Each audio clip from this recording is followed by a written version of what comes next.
permission to speak. Shadows hide you. I am listening. Our paths converge. So good to see you. Hail to you. Never lose hope. Here, Fred shouts. I hear you. It has only begun. Fight on, Fred!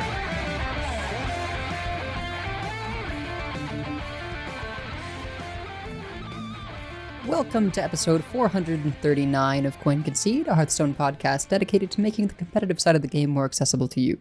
It is Thursday, March 21st, 2024 in the evening. Coming to you from Nomergon, Ohio, it's me, Edelweiss. From Northrend, Massachusetts, we have Wicked Good. Hi. From Teldrassil, California, we have Megasa. Hello. And from all around the world, we have you, dear listeners. As always, thank you for your reviews. If you would like to support the show but cannot do so monetarily, please consider leaving us a 5-star review on your podcast feed of choice. I just bumped into the microphone. Please consider leaving us a 5-star review on your podcast feed of choice, as it really helps other people find the show. So, of course, we had the launch of Whizbang's... Is it just Whizbang's Workshop or Whizbang's Wonderful Workshop? Just Whizbang's Workshop. Yeah. It's the wonderful is implied. Yeah, exactly. So, I don't know about you all, but I just feel like there's too many decks to try. It's like I've been bouncing around just like a few games on any given thing. There are a couple decks that have pulled me into more extended play just because they feel more innately powerful, and I wanted to climb a bit. I did hit Legend while just kind of testing stuff. I think the last couple games I did with some kind of Raza Priest, but much of the climb was done using either my Headhunter control, which is Blood Unholy, or Paladin. Because Paladin, surprise, surprise, is really good. I don't know how much is the aura changes. I think it's primarily charge in the core set. Just Leroy and Southsea. I guess when it comes to other people's Paladin decks, Painter's Virtue is a hell of a card. That's the new hand buffing weapon, which I absolutely underestimated that. Yeah, just the fact that you swing once and then the next turn you get a second swing, so you have +2/+2 on anything you want to play without having done any other work. It does take a little more time to sort of get rolling than the kind of paladins that I've been playing, which are more like muster, aura, kill you kind of decks. But when it gets rolling, oh my goodness. I mean, they've got, early game card draw things just to fill the hand. They run Nomelia because she cleaves, which is really good with hand buff. And they've got the miniaturized card, which is just insane. It is insane. That plushie is murderous. Yeah. Like both with hand buffing things, because Divine Shield, Rush, Lifesteal is just a crazy set of keywords to get hand buffed. And, you can keep the one back to do more hand buffing. And also that deck runs the Lifesteal aura, because why wouldn't you? You need to catch up with your hand buff deck.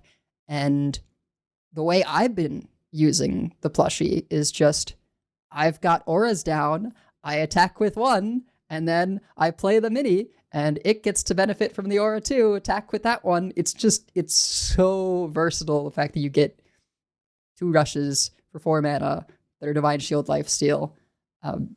Crusader's aura isn't in the hand buff decks, because they're more about just making big stuff, buffing it up. They want minion density. I have a much more sort of spell dense deck, and have been tinkering with that.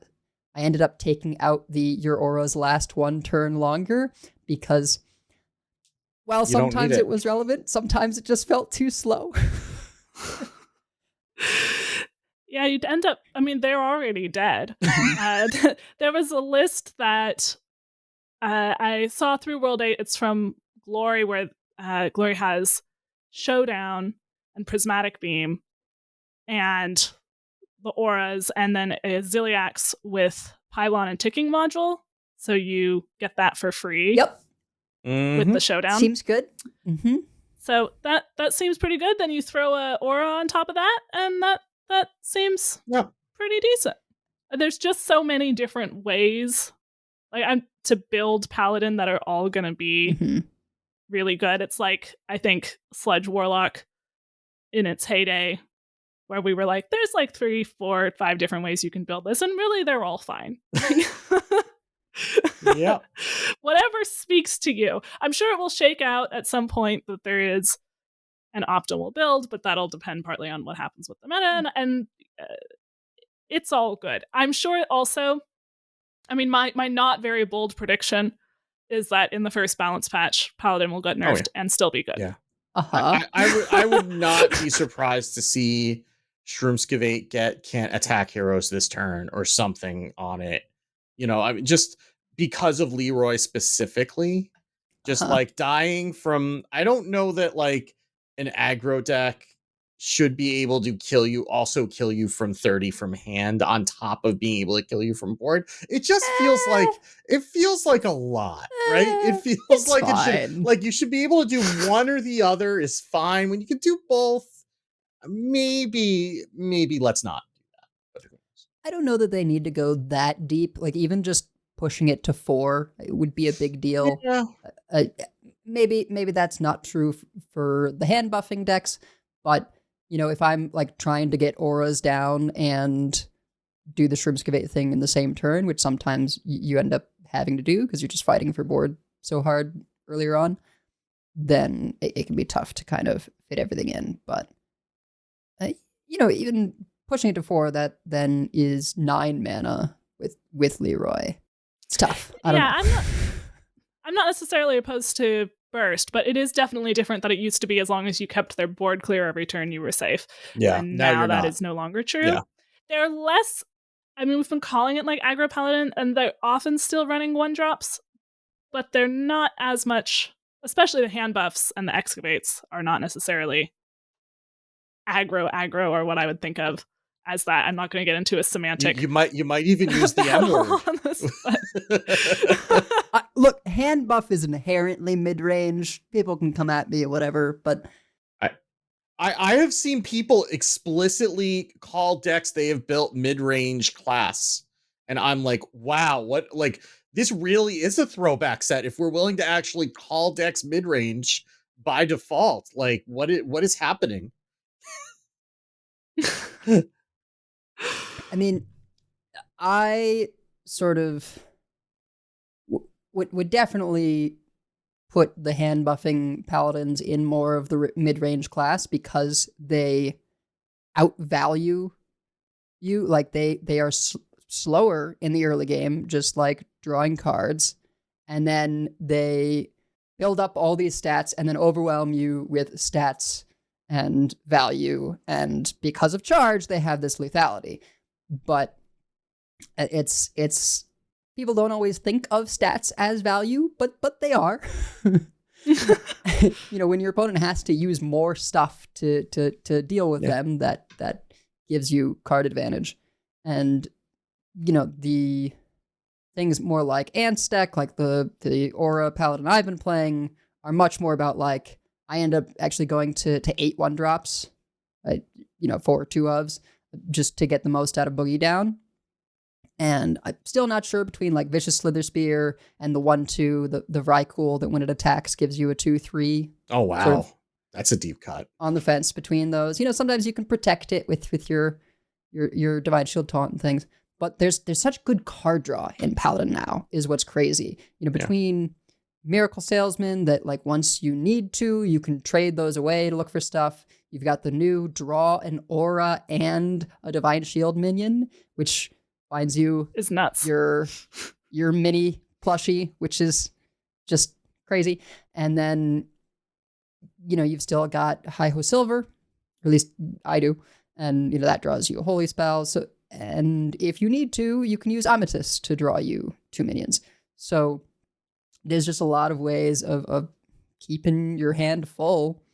And oh my goodness, the aura synergy between Deputization and Terem is just one of my favorite things to do, because I'll like play Deputization on 4 going into 5 when I've got a wide board from Boogie Down or other things.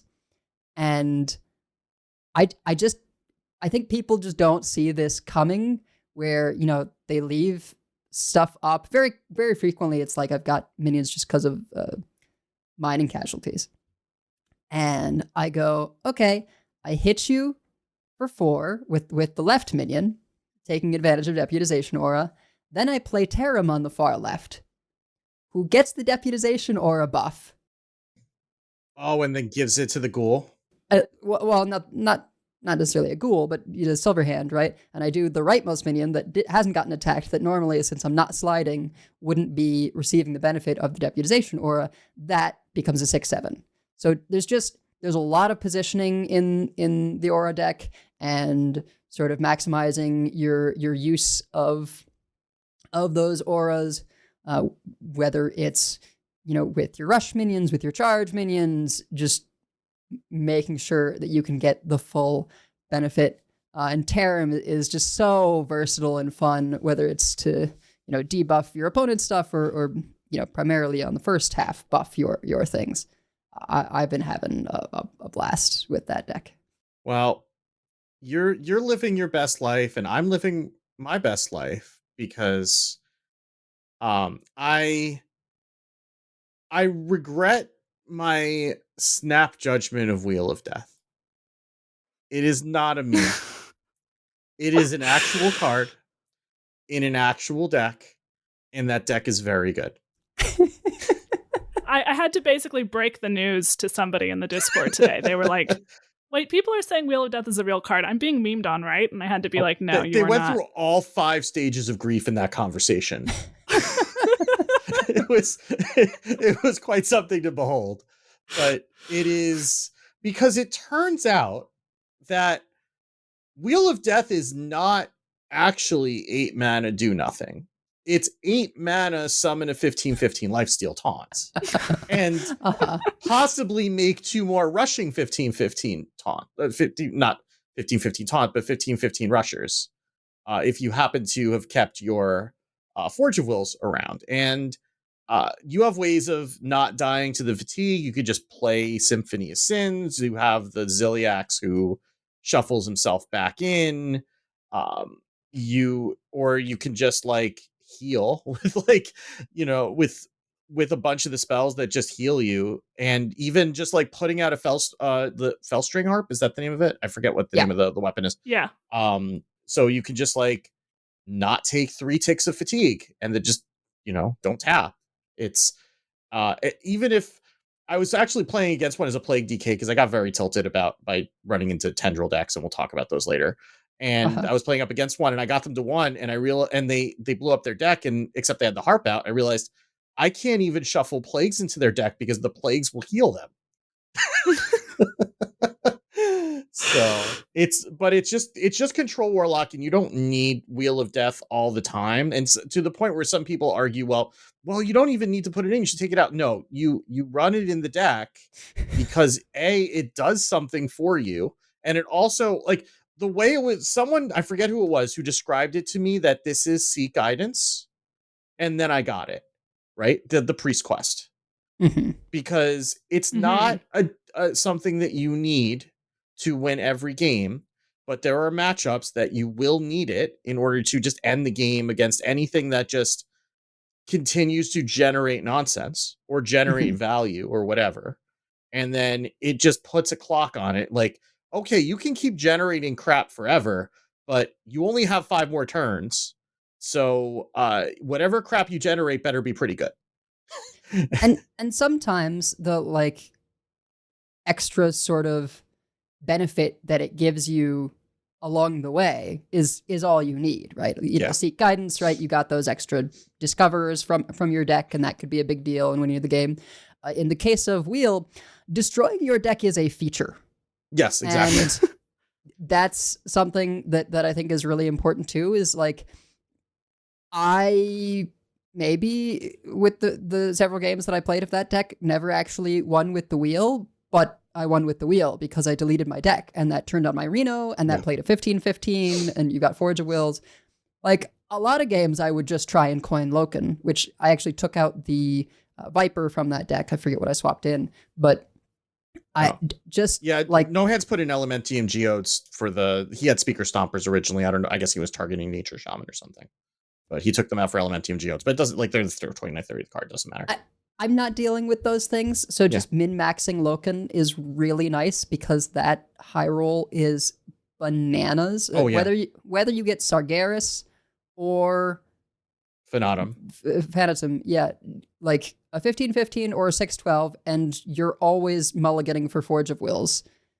It's just so filthy. And I'm curious whether it's the taunt on the core card that they brought back, the one that summons a fiend based on your hand size. Dark Alley Pact. Yeah, it is the taunt that's making that playable now. Yeah. Like, I mean, Forge of Wills didn't exist when that card was first printed either, but man, the combo of both it has taunt now and you have Forge of Wills to get a big rush just makes that so much better. And it also means that for the purposes of this deck, which does run Loken and wants to be able to maximize on that, you aren't having to run, too many other minions to get in the way. You can sort of get your Mountain Giant without having a Mountain Giant in the deck, take advantage of the hand size, the Forge of Wills, and then still be able to Loken on 6 for just an insane power spike. And I mean, wow, that deck is very fun. I'll probably go back to it at a certain point. It can be tough into certain things, but the gift is great with the flexibility of the Siphon Soul or Twisting Nether. I honestly have used Mortal Coil less than I anticipated. I use Mortal Coil a lot just to draw. Though it's important to remember that Twisting Nether also destroys locations now. So that's something to keep in mind. Yeah. That is our PSA for you. Yes. But there are times where you're just like, oh, okay, I've got Sargeras in hand, I've got Reno in hand, and, couple other things. And I'm just gonna blow up my deck now. Because I've got, 2 turns of poof plus, whether it's the weapon to save off fatigue or symphony or whatever. It's just, there's some really fantastic synergies in there. Oh, you know what? I did take the Viper out for another minion that I just enjoyed having the burst damage, which is Popgar. Oh, okay. I can see it. Yeah. It's also a little bit more healing too, so that's relevant. I might have somehow scraped in a couple of crescendos as well. Just because if you do end up letting yourself take the fatigue ticks, right, then you can go Popgar crescendo. Which at that point in the game, there's a lot. I mean, this is a 4-set meta, and yet we have a lot of lethality, and even this control deck is a pretty lethal control deck. And which is one thing that I like about the meta, but I think is not necessarily what people have come to expect from our past few 4-set metas. This is the most powerful 4-set meta I think we've ever had. Yeah, it feels a lot higher powered than a lot of other previous 4 sets have. So, yeah. Which I personally am not complaining about. Now, again, not a bold take that Paladin is going to be nudged, but it always happens. This always happens. It's like they were like, oh, Horn of the Windlord got a lot more people to play Paladin. People, regular Paladin wasn't that adventurous. All right, we'll give you just that play style in spades. Yes, it's buffs, but they are killing people right away. So yeah, I am happy with this meta, and as a start to the expansion, and been playing a million things, so many things to try. A few decks of this, few games of this deck, few games of that deck. We have a spreadsheet on Offcurve, Wicked Good site. Yeah, offcurve.com/new-meta-deck lists is where you can find it. We'll be maintaining it through the weekend. It might be wrapping up by the time you listen to this, but we're keeping that there all throughout the week. I also, while I'm plugging my site, also I put up the dusting guide for Year of the Hydra on Monday. So if you are hearing about all these lovely decks today and you're thinking about dusting all of your wild cards, don't do that. Go read that guide, and then you can see like which cards are actually terrible that you will not miss without having to dust everything that's rotating out to wild. Anyway, sorry to interrupt. Go ahead.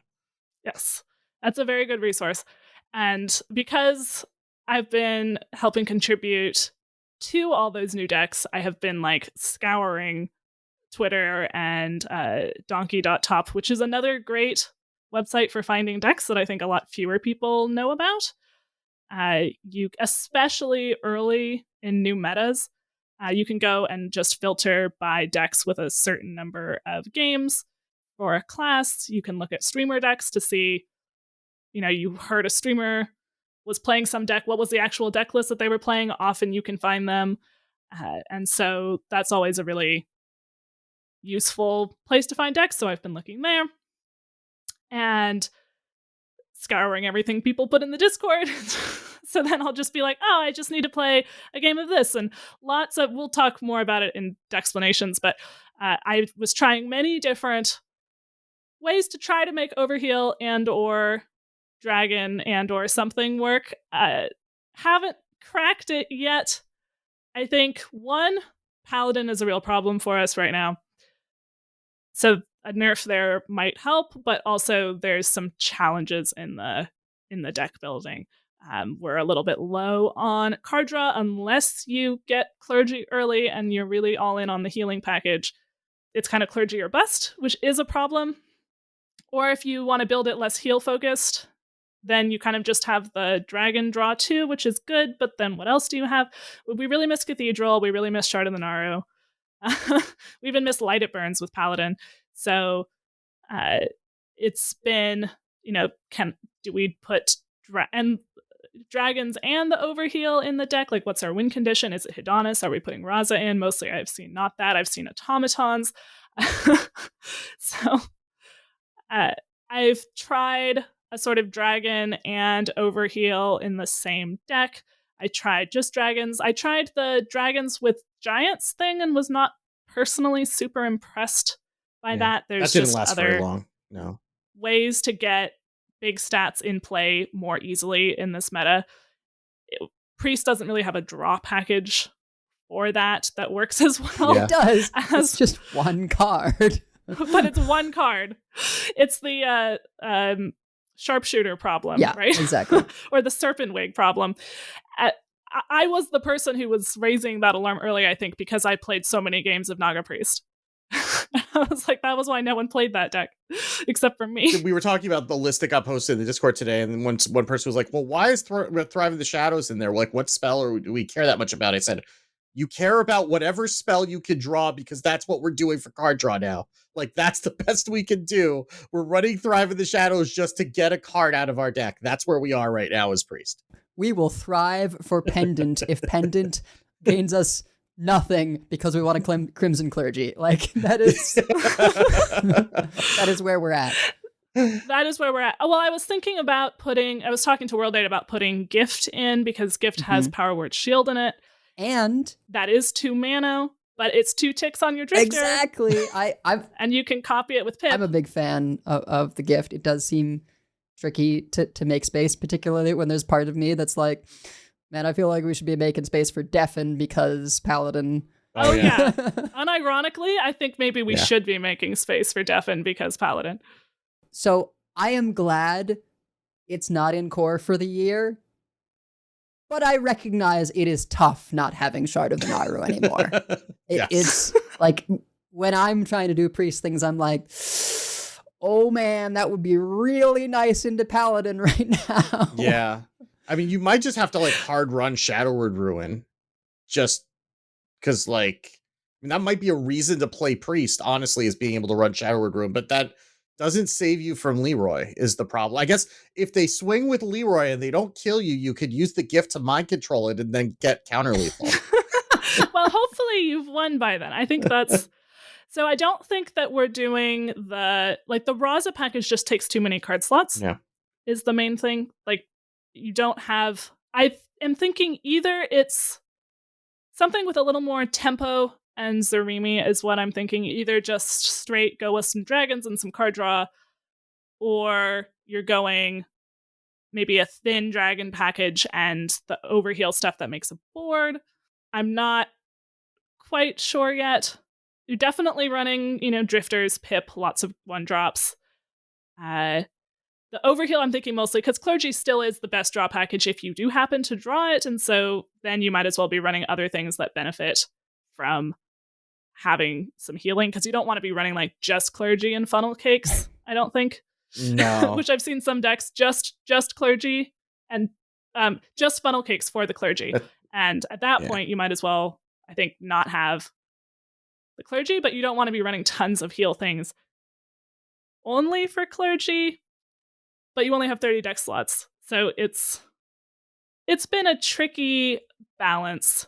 I will tweet out anything promising that I find and or put it on the Whizbang's Workshop Decks spreadsheet.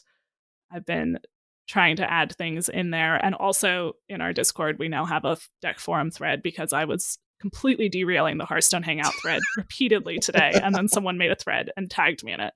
Well, we basically transitioned into Decksplanations if we're talking about how to build things. So there's like just very light news that I think we can cover, and then we will kind of get into the specifics of various decks that we've enjoyed, we've seen, we've been frustrated by, how to build things, etc. I mean, this episode is pretty much just vibing about the new expansion, since there's not a whole lot of news.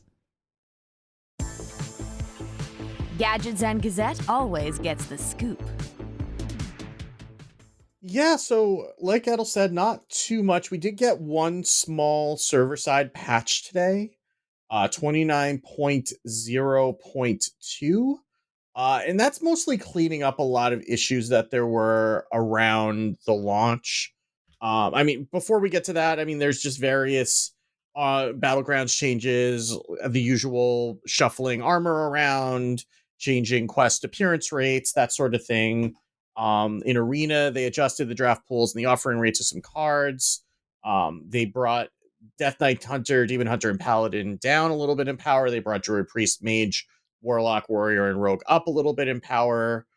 They also removed all of the wild seeds from Arena, because those are stupid after they have been after they've been reverted. 5/4 that gives you a 4/2 weapon is barely okay in standard, is super not okay in Arena.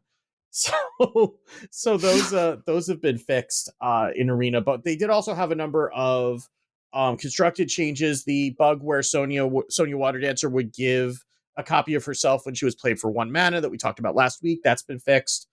Crane Game sometimes wasn't working and wasn't giving you anything, which is flavorful for Crane Game, but not really what you want to have in a 9 mana Hearthstone card, less so. So they fixed that, and it's now doing what it's supposed to do. I mean, it still sometimes won't give you anything if you've already drawn all the demons out of your deck, but that's, Ironically, I was, annoyed by this at one point because I played it and nothing happened. I was like, great, that was 9 mana, do nothing, I lose. But then later, after they fixed the bug, I realized in my building, I don't even want Crane Game in the deck. Like, it's fixed now. But when I realized that the Dirge card, 6 mana, deal 3, recruit a demon from your deck if you kill what you targeted. At that point, between those two and Nemzi, you are pretty unlikely to have any demons left in your deck by the time you would be playing Crane Game. And yeah, I just built a Q block with like the Queen, the Enhanced Dreadlord from Core, and Doomguard. You can still do the Curse Campaign and Endgame, those things, right? And like, you really want to be doing that stuff well before turn 9, at which point, yeah, very unlikely there's much left, particularly because the whole thing with Nemzi, who you really want to find, is you draw the minion, she swaps with it, and then you replay her, so you keep pulling the demons out of your deck. Like, there's nothing left for Crane Game. So, that was kind of an odd realization.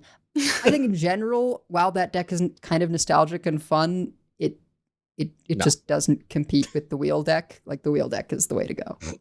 Yeah. Who would have guessed? Yeah. Certainly not me. Not me. They fixed a couple bugs with Galactic Projection Orbs. It would it used to target minions that had already died. Like one spell would kill a minion, so it would be dead, but it hadn't cleared away yet because the orb spell was still going, and then the next spell that orb would cast would still target it. That doesn't do that anymore. Galactic Protection Orb also apparently would fail to cast if you played it twice in a row. I would love to know what caused that, but that's not happening anymore. The Spirit of the Badlands Mirage would not grant minis if you played a miniaturized minion as the Mirage minion, and now it will. Ysera was granting the wrong version of the Dream cards. Presumably those were the nerfed ones and not the reverted ones. And they apparently Free from Amber and Wild could discover and summon Neptulon. So I can't do that anymore, so that's good. So those are the bugs that are fixed. There is a very funny bug in Wild that is not fixed. That is the engine posted this on Twitter, and there was a post in one of the Discords that he was copying from saying there's literally a fully pay-to-win combo now. So if you play, there is now a King Krush hero skin. In Wild, there is a card called Warsong Wrangler, which says, which is a 4-mana 3/4 with Battlecry, discover a beast from your deck. Give all copies of it +2/+1. If you draw King Krush with Warsong Wrangler and you have the King Krush hero skin equipped, your hero will get +2/+1.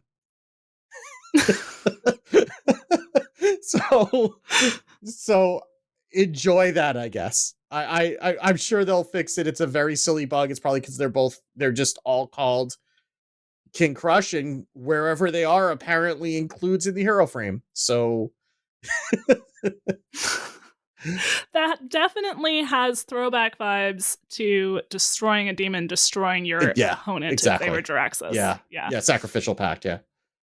So that's fixed. That's not fixed, but if you want to do that in Wild, have at it. We also had a number of shop updates, a lot of shop updates. So the Tavern Pass is live. There are, for people who are eligible for them, there are catch-up packs for just the first 3 sets. If you are engaged enough to be listening to this podcast and you are not first coming back to us, and if you are, welcome back. But if you're not, then you probably won't see them in the shop because it's only showing those to people who will actually get benefit out of them, because they are strictly, they're not strictly worse than regular packs, but they're not better than regular packs. And there's no reason for you to buy them unless they're going to, give you an explosion of cards. So which is very, very nice. Yeah. Like if you are coming back and you don't know about the catch-up packs, they are a really good way to build up the first half or 60% of your collection of those sets. My partner spent $5 when the first catch-up packs came out and got 50% of 4 sets with that plus other free stuff, and he hadn't even exhausted the free stuff that you get as a relatively new player. So they are great. But yeah, if you're listening to this podcast, probably you won't see them. Yeah. But if you have any friends that you've wanted to get into Hearthstone, but they felt like they couldn't because it was, prohibitively expensive, or people, fell off the game and have debated coming back, now's the time. Not just because of catch-up packs, but because of rotation. This is the moment for bringing people back or bringing new people in. Yeah.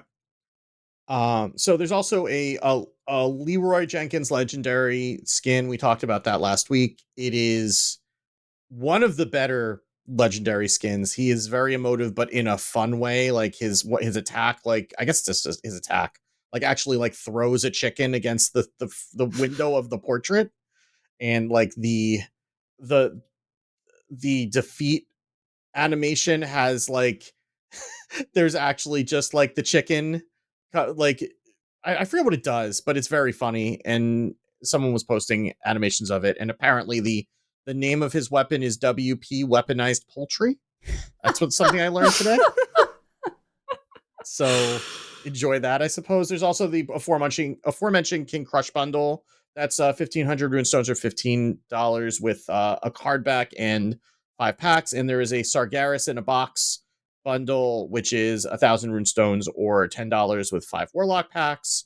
There's a golden Whizbang's workshop bundle with a golden legendary and 12 golden packs. There are a couple of there's one with a random legendary, 10 regular packs, 10 standard or 10 regular Whizbang's workshop packs, 10 standard workshop packs for $20, 2,000 runestones USD.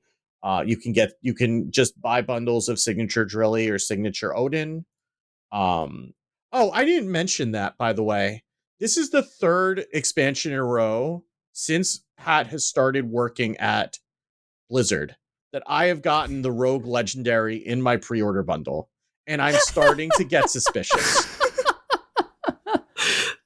Because it just seems a little bit too coincidental that's the signature I get every single time, and it will see no play. It's tragedy.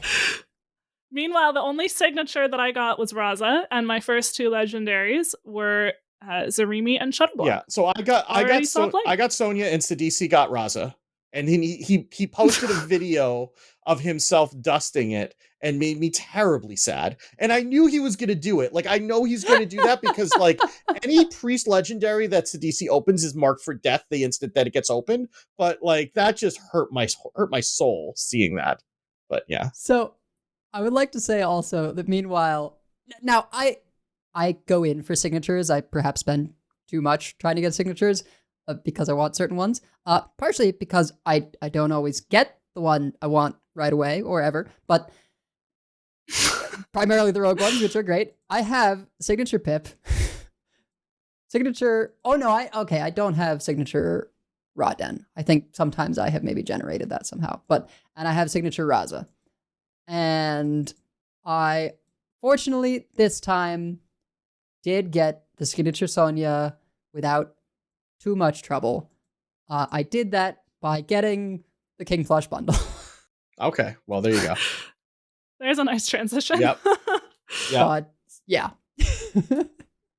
Yeah, so that, I guess that does bring us into the diamond bundles, and I guess if we're going to talk about that, then we need to preface this with the econ bumper.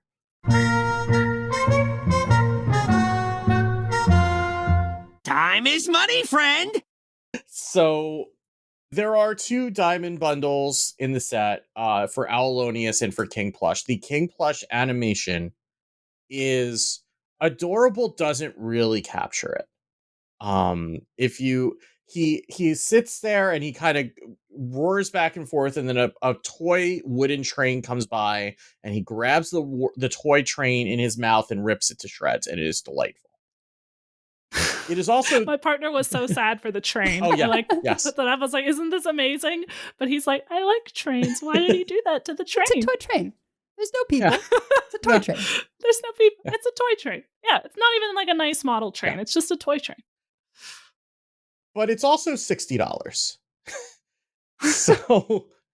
Which is, for reference, I believe previous cards that were sold as just diamonds went for 25? Is that... I want to say that, like, Diamond Directhar was like 25. This does, in fairness, this also comes with 2 random signature legendary. Which is why I think they should let you do them separately. Well, that's the thing, right? Is that, like, at $25, I would be sorely tempted, right? Like, yes. I think that when you're selling a bundle of purely cosmetics, and I guess it's especially for the folks who are most likely to buy cosmetics are the people who already have all the cards. So these signature legendaries are in that case purely cosmetic. It's not like you're getting a legendary that you didn't have that you're going to be able to play with. For a lot of the people who are being targeted by this, right? Because most of the folks who are going to most folks are not going to start going in on cosmetics before they've gotten the cards they need to play the game. I would argue, and maybe that's fair, maybe it's not. I think that's a fairly uncontroversial statement to make. So the signature legendaries at that point are not functional; they are purely cosmetic. And when you're charging the same as a Switch game, I can't say console game anymore because PlayStation ones are more expensive now. But when you're charging as much as a Switch game for it, that's tough. And it's especially because, you know, I would love to, you know, experience that more, right? Like even if I wasn't buying it myself, I'd love for more people to be playing that version of the card so I could see it more. And it's just the pricing is for some of these bundles has been very interesting for the last couple of sets, I think. So I wonder if it even ends up going in their favor in the end, right? Yeah. Because by going this high, you price people out who might have, in a modular way, gone for the other things. Now, in the case of, King Plush, obviously very cute, as we described. There are a lot of people who would have gotten King Plush if it was just $25 for the diamond. Maybe they're not even interested in signatures. I'll bet there's people who like the diamonds and aren't into the signatures, right? I mean, the signatures have gotten much better over time, but, just aesthetics, right? Some people are like, no, I want the animated card. That's what I'm into. And now they're getting priced out because they're not interested in spending the additional $35 on a pair of signatures. Aulonius is the other diamond bundle. Again, $60 for Aulonius, and one is a Whizbang signature, the other is a Badlands signature. And I just wonder if overall a sort of modular approach of having, you can get Aulonius for $25, you can get King Plush for $25, or you can get a signature bundle. Because there's, on the other side of things, probably people who are like, I'm not interested in these diamonds, but I'm trying to catch them all on the signatures, right? And they would have bought a still $60 bundle maybe that was 2 Whizbang signatures and a Badlands signature or something like that, right? Like, it's just, it feels like you're adding these things that for some people, like in my case, getting the Diamond King Plush bundle was sort of, I wanted the signatures because I really wanted Sonya, and King Plush was a deal sweetener. Right. And I hesitated because of how high that price was. I was like, this is tough. And we are the whaliest of whales, by the way. Oh, yeah. Like, like we are whale lords in this scenario. And I mean, I will admit to being a whale lord for this game. And that was a bridge too far for me. I mean, if it was a priest legendary, would I have caved? Maybe, who knows? But even so, like I think King Plush is amazing, and I love him unconditionally. But apparently, my condition is if I don't have to spend $60 for him. I guess it's not unconditional then. No, I was sitting there going, this is something. I had never bought any of the individual diamonds at 25, and this was one where I looked at it and I really sat there going, do I want to spend this? And I think if it had been 25, I would have gone for yes, because I was this close to getting it for 60, but I was like, I really can't justify that. I actually have been trying to cut down a little bit. I did not go double bundle for this expansion or last expansion. I just had the $60 bundle. And that's been working out just fine. I still have huge dust reserves. I'm getting what I need, also partly because I do sometimes spring for hero portraits, because it's easier to say, yeah, I know whether I'm going to use this hero portrait. It doesn't depend on which deck I'm playing. Right. And it's $10 or $15. When it starts getting $25, $50, $60, for a lot of people, that's a harder ask. And I get that, it is cosmetic.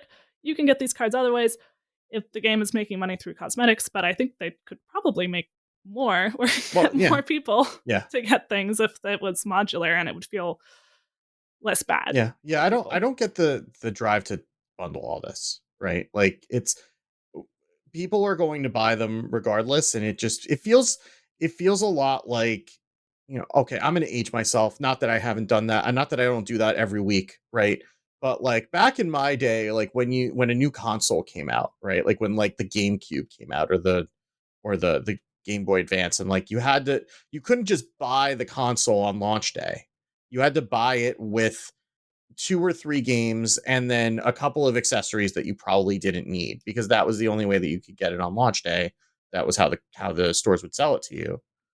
But you kind of need it. Like you were going to get a couple of games anyway. Like maybe the accessories, like maybe you didn't need them, whatever. But like, this is the kind of thing, like,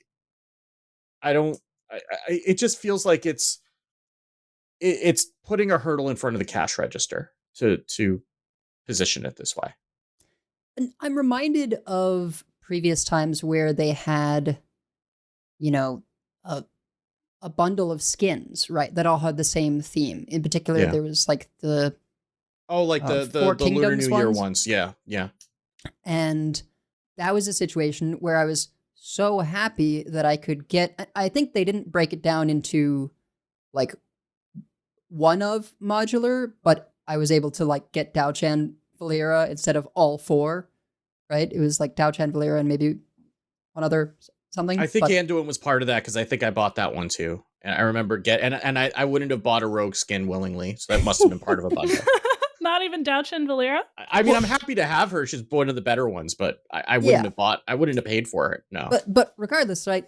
No way would I have bought all 4 because I didn't really want the warrior, the Garrosh or the Uther. You know, and honestly, that Uther always kills me. I keep thinking it's a druid. But it's just maybe on their end they look at these things and in fact they get to just get more out of the whales. It's sort of like you get fewer people spending, but they're spending more and it ends up higher. But it just strikes me as like, I don't know, couldn't you just have the big bundle, right? That some people are going to go in for and feel like it's a deal. Like you can still have these bundles of King Plush and Diamond Aulonius, but then also sell the Diamond King Plush for 25 or sell it for 30 even. Like, you know, if you want to sell it for a little bit more and then make it so that it's a better deal in the bundle, fine. But like the problem with like the thing with cosmetics in a game like this is that I would think you don't necessarily want to make the person who's buying it think too much about the fact that they are buying pixels in a game that could go away whenever. Right?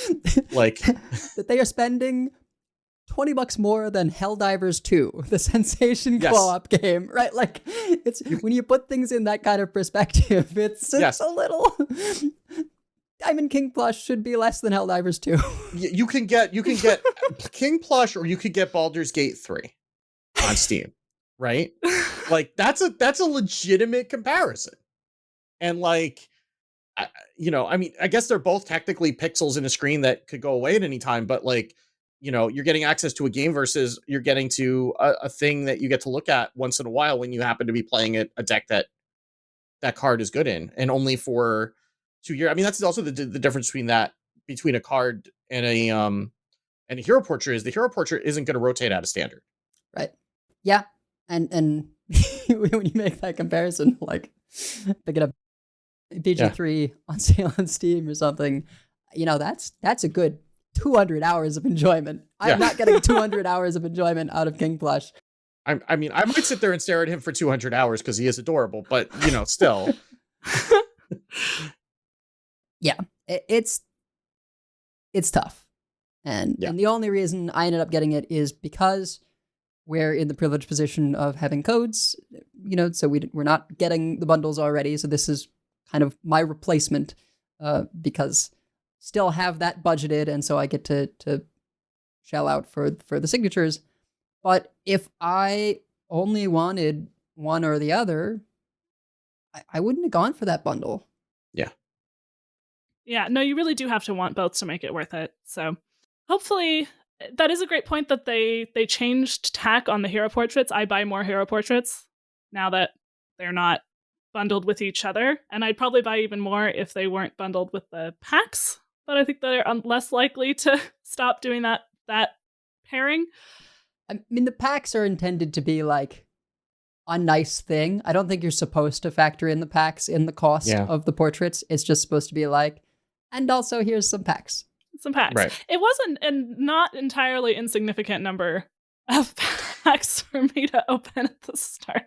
of the expansion. That is the way that I wailed, because being in the privileged position of having the code for the standard bundle. So instead, I spend an equivalent amount on that, and then I'm like, okay, I don't need a mega bundle because I have all these standard packs and all these class packs, and it's a rotation, so I'm dusting the extra rotating cards, and so I'm just flush with dust. Every time I needed a card, I just dusted it, which I understand is not the position that everyone's in. Sorry. Every time I needed a card, I crafted it and didn't dust it.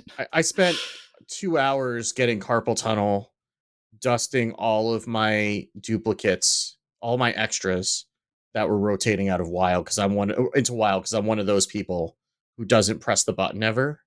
It took me 2 hours, but I ended up with like 30k dust at the end of it, just of everything that I just accumulated from those 3 sets, and a very sore finger. But I haven't. So I can also craft, and I'll probably make because I'm not getting a signature Raza the Resealed, so I guess I may as well craft a golden version. But I'm not bitter. It's fine. But I think so that's it. There's also some other. We should mention there's also some other portraits that are available for gold or $10 or $7 again. Ilhoof Edit Illidan. Cookin' Reno is 1,500 gold or $10. Daring Darian, which is one of the Corgi hero portraits for Death Knight, and then Titan Blade for Lyra, which is one of the mechs. Those are all 1,000 gold or $6.99 USD. So if you don't want to spend the money on King Plush, there are some cheaper options that you can even spend with gold if you have some gold left over after opening your packs. So that's going to do it for news. And why don't we talk about 1,000,000 decks?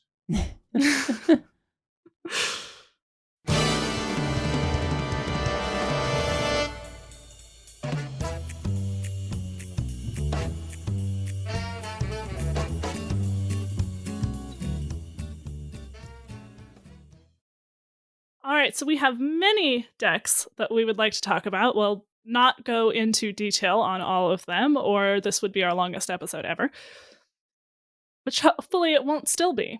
So we had sort of 4 categories of decks that we put together, which are old but solid, new, tier fun for now. Could be, it's always hard to tell in the first 2 days of an expansion, and hipster, some of which are arguably tier fun, others of which might be a little higher, but are not necessarily the most common decks that you're seeing. We'll put it that way. Some of them were a little hard to categorize. I do want to note, I should have noted this before when I was talking about donkey.top. It is D0NKEY.top, not just donkey with an O. Yeah, I would label the hipster decks as potential bait, but maybe not. They're either that's a good way to put it. In the roughs, or they're mega bait, one or the other. But it's a little too early to tell because there's only like 1 or 2 people playing with them so far. So it's up to you whether you want to be the intrepid explorer who helps us figure out whether this is any good or not. There's really no better time to be that person than right after rotation. So we can probably kind of blast through our first old but solid decks we had listed here: Odin Warrior, Sludge Warlock, and Plague DK. Have either of you been seeing a lot of those?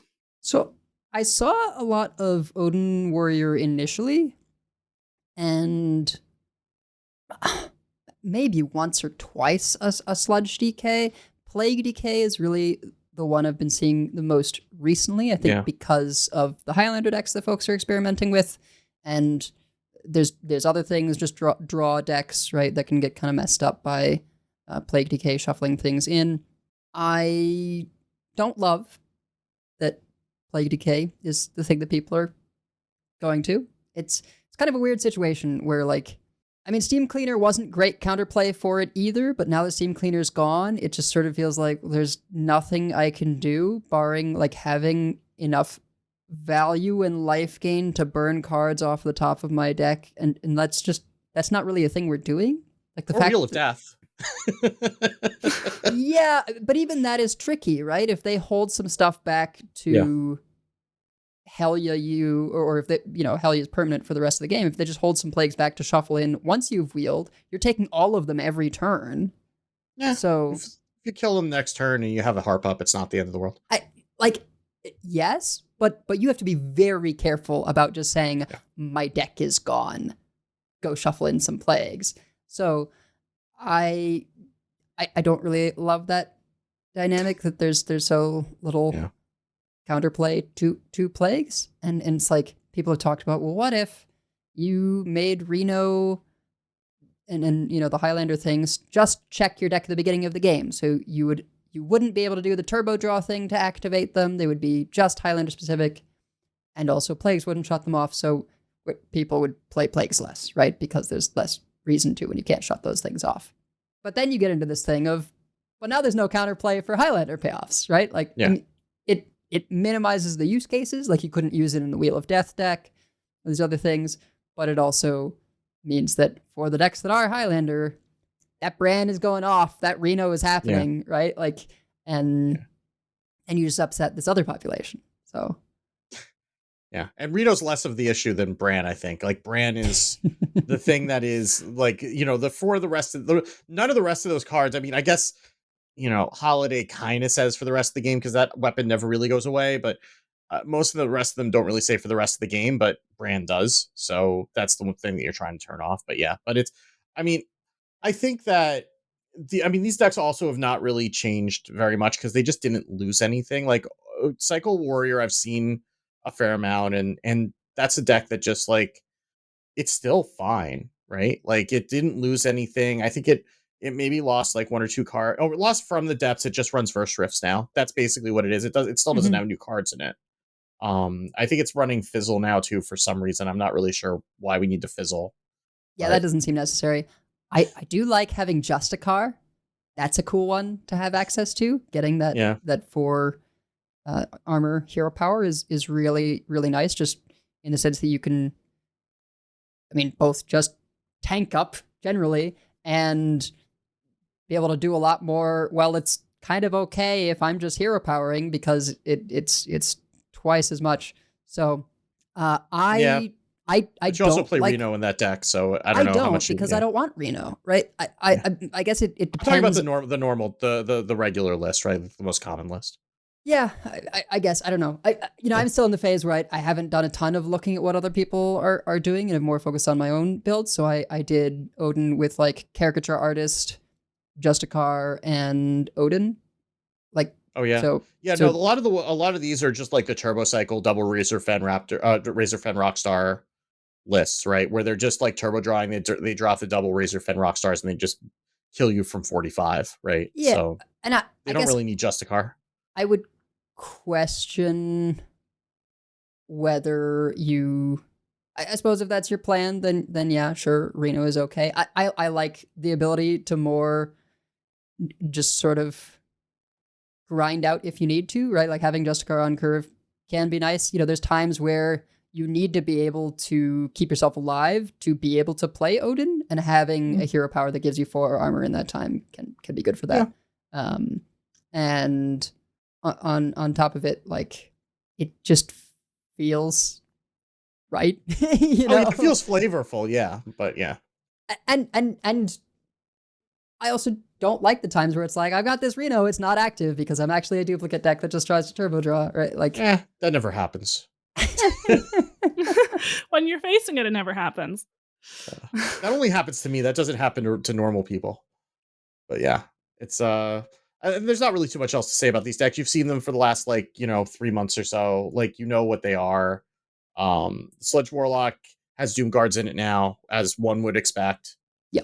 That's really the only major change to it.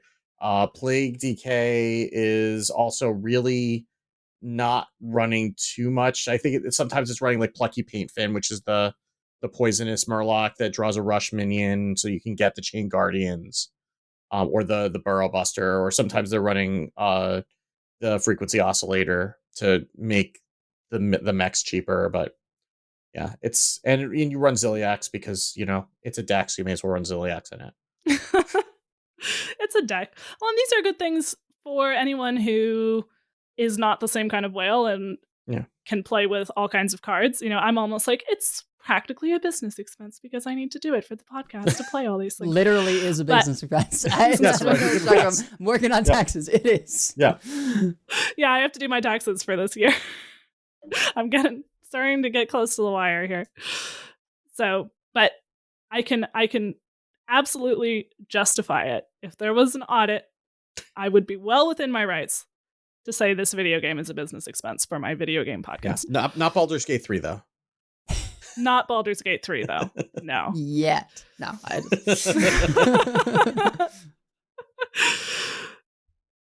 So, but these are good options there are absolutely, even though it's a rotation, still older decks that are perfectly serviceable, even strong. So, yeah. But more exciting to talk about some of the newer decks. We had already started to talk a little bit about Paladin. We have here listed 3 main archetypes: Excavate, Hand Buff, and Aura. And we had talked some about the Hand Buff and the Aura. I've seen a little bit less of the Excavate, although I'm seeing that just because you have like the Rusher with the Burrow Buster, and then you can buff everything with the reward, and it just is another way to buff. I was under the impression that the Excavate and Hand Buff were kind of the same thing, but I guess you're saying there's sort of one that's more full in on the Hand Buff? There's like Hand Buff Aura hybrid, there's like Hand Buff Excavate, and then there's like, we're just doing hand buffs with like outfit tailor. Yeah, I mean, you can go like the Excavate one will run Finley, for example. Like it'll run enough Excavates to run Finley. The non-Excavate hand buff, and I'm just bringing that up on the screen now. It's still running a lot of the same cards, but it just runs Shroomskavate. It's not running like Burrow Buster. It's not running. It's not running the dinosaur, stuff like that, right? But and I should point out that the reason that the Excavate list is getting a little bit more popular is because Habu Gabu posted a tweet today where he said that he went 75-25 on rank 1 with that deck to the point where now it's taking him like upwards of 4 minutes just to queue into somebody else in the top 10 because his MMR is so like stratospheric at this point. It's yeah. So that's why I thought that they were not separate, right? That it was, you are both excavating and hand buffing, and the weapon's just so good. I sort of question how necessary it is to have like the forge card or whatever, but it's Paladin is good, and a large part of that is charge minions, which no surprise there, right? Like the fact that you can set up auras defensively, deputization in particular, and then end up in the situation where you're just like, okay, they don't have a taunt. Leroy Shroomskavate, take 18. Like, it's nuts. And we mentioned how I do think the sort of more aura-focused one where you have deputization and Crusader, and you go for, mining casualties, muster, right? You're more trying to go wide. Still kind of working on refining that, but I do think you can, not always, but you can get under the other Paladins. The thing with Paladin right now is just, they never die. Like, you need to kill them all at once, because the lifesteal is nuts between deputization, aura, and the plushie. Yeah. And Nomelia too, because Nomelia is both going to cleave and then do 2 damage to everything after that. So that's a lot of healing also. Yeah, with the deputization, that's just an old school Reno, right? You're healing to full. Doesn't matter what you were before. Doesn't matter, what your opponent's board was. Their board is gone. You are at full life. Congrats. You don't even really need it on you don't even really need it on the actual Ziliax. You can just twin that because you have so much other lifesteal, and you probably can put it on, or you can have it on the rush. I've been seeing mostly like twinning. Yeah, it's usually ticking twin is usually, so a ticking is the one where it gets cheaper for each other minion on the board. Which that has, I think, made the matchup a little closer between the sort of aura aggro paladins and the hand buff ones, because it's just a pile of stats, right? you're trying to go wide with minions to take advantage of Crusader Aura. That's sort of your advantage in the matchup as the aggro deck. And they're just like, hey, look, pair of 4/6s. And I'm sitting there like, oh. Like at a minimum. Sometimes they're a lot bigger. That's obnoxious. and that can sometimes just be enough because either you deal with them and you've had to spend a whole bunch of things, or, those get to just value trade into stuff for a while. So I have ticking +1/+1, right, as the aggressor. And I love how versatile Celiax is, and also how people will be coming up with new ways to utilize, right? Like, I think that's one of the few cases, that one where you're not going for perfect module, right? Is this new trend of hand buff doing the twin, and it's not the haywire. Ticking, yeah. Twin ticking. Yeah, though ticking pylon is also something I've been seeing in the hunters as well. To make it cheaper and then buff the board, because that's you're always going wide in the hunter. We'll get there, but yeah. Another thing I've seen is haywire plus, which is the 4/4, and then you take 3, plus power, and the power is the 1/3 that doubles its attack on your turn. So you've got a 4 mana 5/7 that doubles its attack on your turn, and that's pretty good. That has to be dealt with. I think if you're like a sludge warlock, you would run that one, right? Just for more stuff where you can go forge on 3 into turn 4, big thing. And for a warlock, if you have Forge of Wills, if you're running that kind of list, you can copy it on the turn of if you need it. You could copy it on the turn after if you want. Probably you're copying it on the turn of, but if it lives and then you play the Forge of Wills, now it has 10 attacks, so that's nice. Yeah, and to your point, Adel, the excavate lists do drop Muscleotron, which is the give your hand +1/+1. If you forge it, give them +2/+2. That's something that it drops. It also drops the full hand buff lists are also running South Sea Deckhand for another charger, where the excavate lists are only running Leroy for charge damage. Okay, sure. Yeah, I have South Sea in my Aura deck, but it does get a little weird because I have Boogie Down, and so sometimes those get pulled out earlier. That was part of why I wanted to go to a full 8 1-drops, is just so I had other stuff to hit off Boogie Down. And yeah, combination of Boogie Down and like Miracle Salesman stuff, the draw an Aura, draw a Divine Shield minion, I regularly get to 10 or fewer cards left in my deck by the time I'm, killing a warlock or something. It's pretty nutty. Yeah. And the other card that the hand buff list runs is Outfit Tailor, which is a card that I completely forgot existed until it killed me. I didn't realize it hadn't rotated. Yeah, so it's a 3 mana 2/2 with Battlecry. Give a friendly minion an attack and health equal to this minion. So if you're buffing that up the same time as something else, you basically just double the minion for 3 mana, which is, if it's on Charger, I mean, if it's on a Leroy, you don't even need Shroomskavate. It's like another Shroomskavate almost. Yeah. So yeah, or if you do have Shroomskavate, well, I suppose you wouldn't have enough mana to play all of that in one turn, but it's another redundancy. Or you can play it on a South Sea Deckhand with Shroomskavate and double the buff that you got from the Outfit Tailor. So it's all pretty strong. We also have Hunter.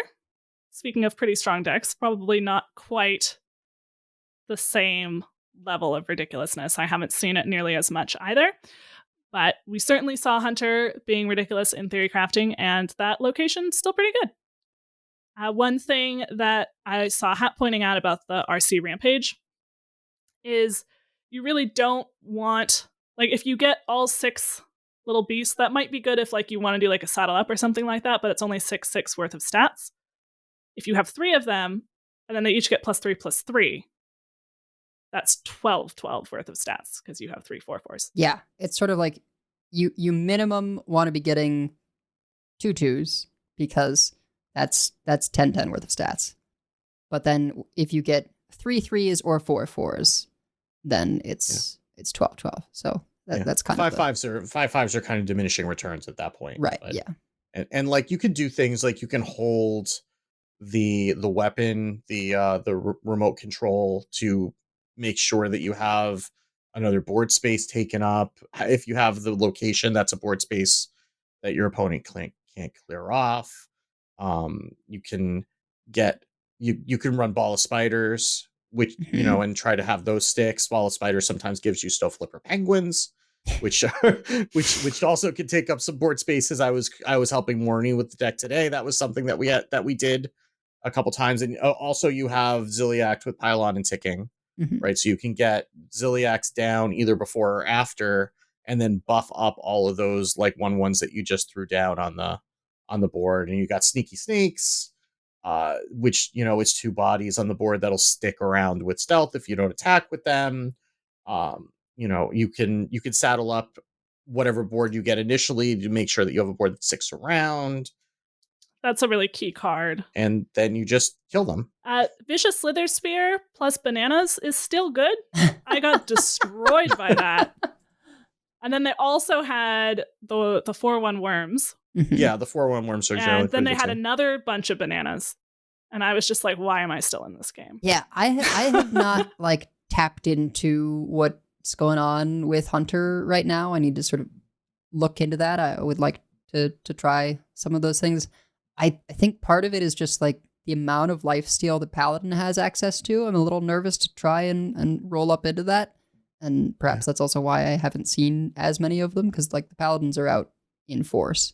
And lifesteal is a tough thing to deal with if you're a Hunter. Like you need to make that sticky board and then kill them very quickly.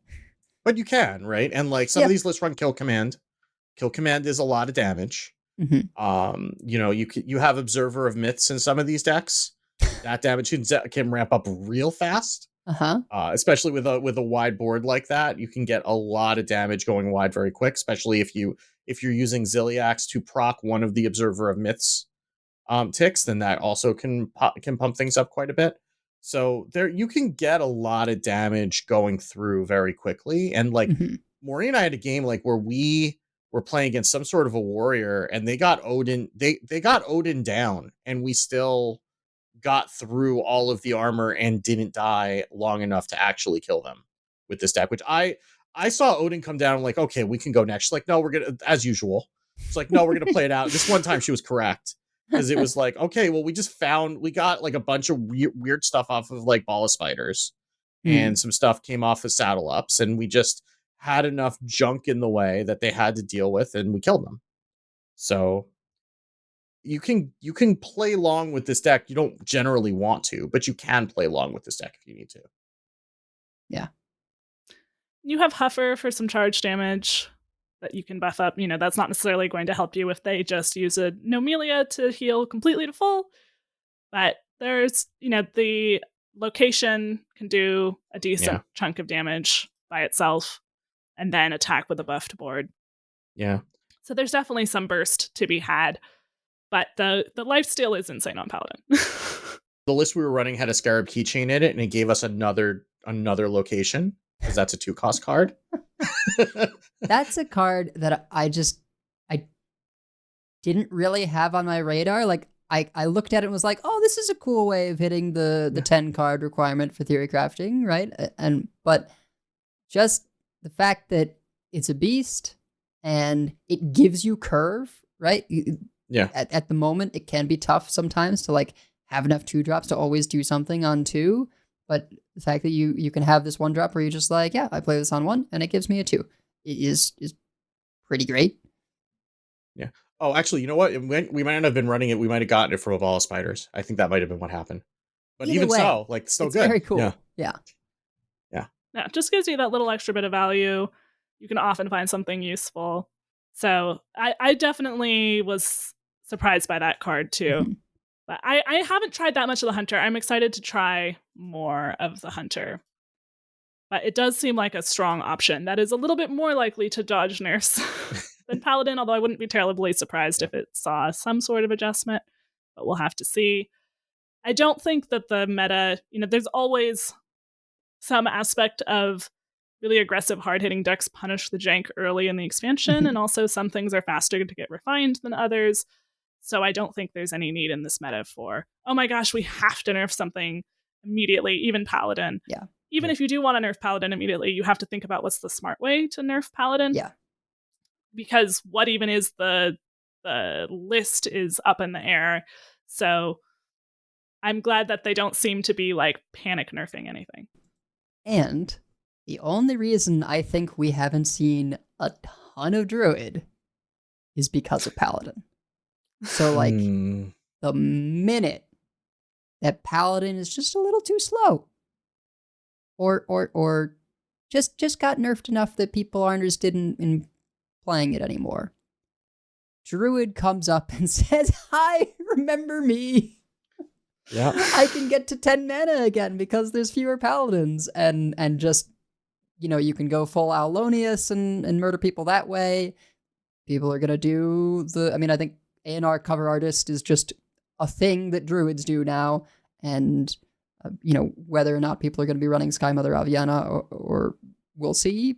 But yeah, like the moment that the aggro decks sort of take a step back, Druids are going to be out in force. And so I've kind of been enjoying the reprieve from Druids at present, but yeah. Yeah, and rogues. Same thing with rogues. Rogues have, like they subsist on being able to generate nonsense, but that takes a couple turns and they don't have those couple turns right now. So yeah, you're going to have rogues generating a whole bunch of nonsense pretty soon when the paladins aren't keeping them down, but Yeah, be careful what you wish for. Yeah. I'm actually looking at so obviously HS Replay hasn't had a lot of chance to refine their data yet in terms of their archetyping and so on, but I'm looking at what they're calling hand buff paladin, and one of its few red matchups is what they're calling spell token hunter, which is similar to the list that we were just talking about. Yep. So it's also other red matchup is flood paladin, which I assume is essentially the type of paladin that you're playing, Edel. So the paladin that's more hand buffy can get overwhelmed quickly in the board, and then the more quick flood paladin can't.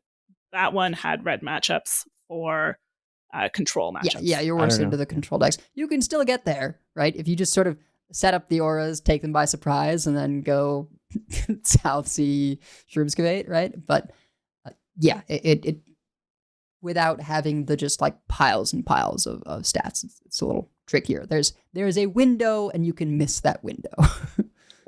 I just don't think it's appropriate for us to have flood decks now that Sunken City's rotated out of standard. But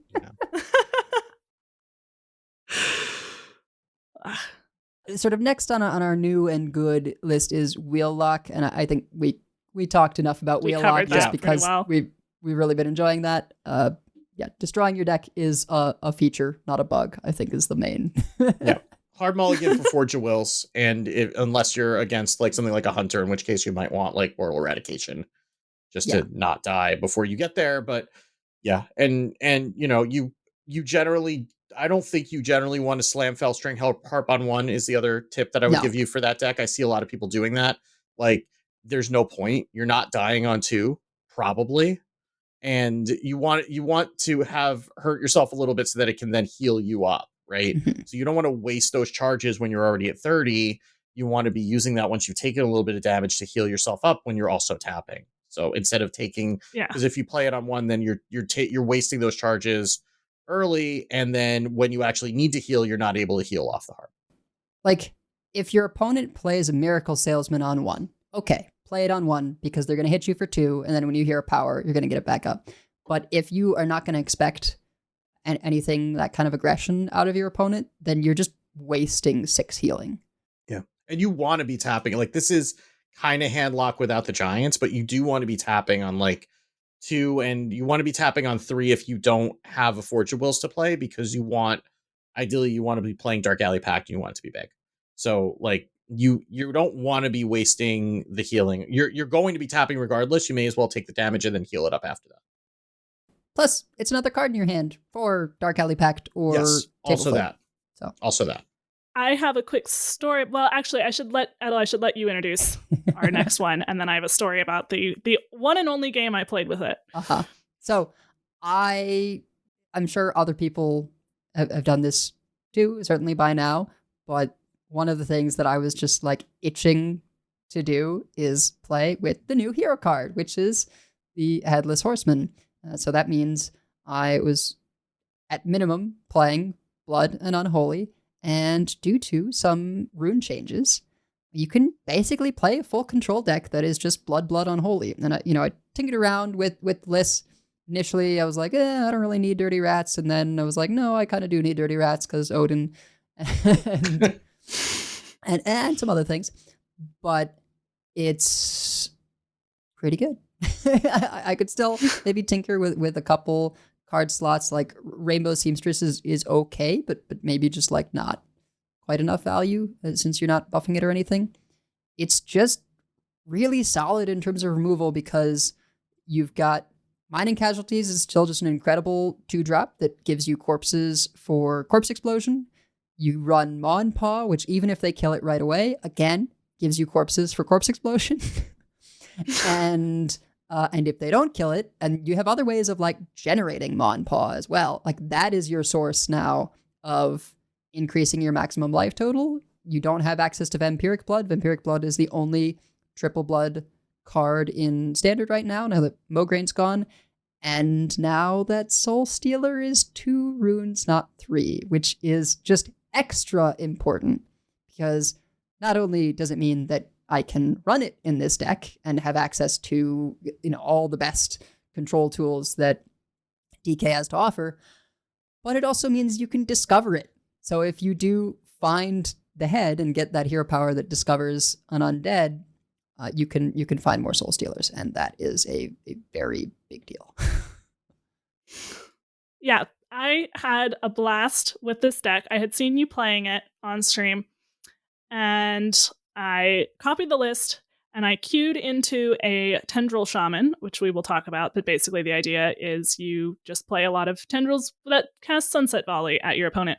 And I ratted out their Shutter Block before they'd even had a chance to play the first half. And they didn't leave. I, ratted out, killed it instantly, of course. And then I ratted out their Golganeth and killed that.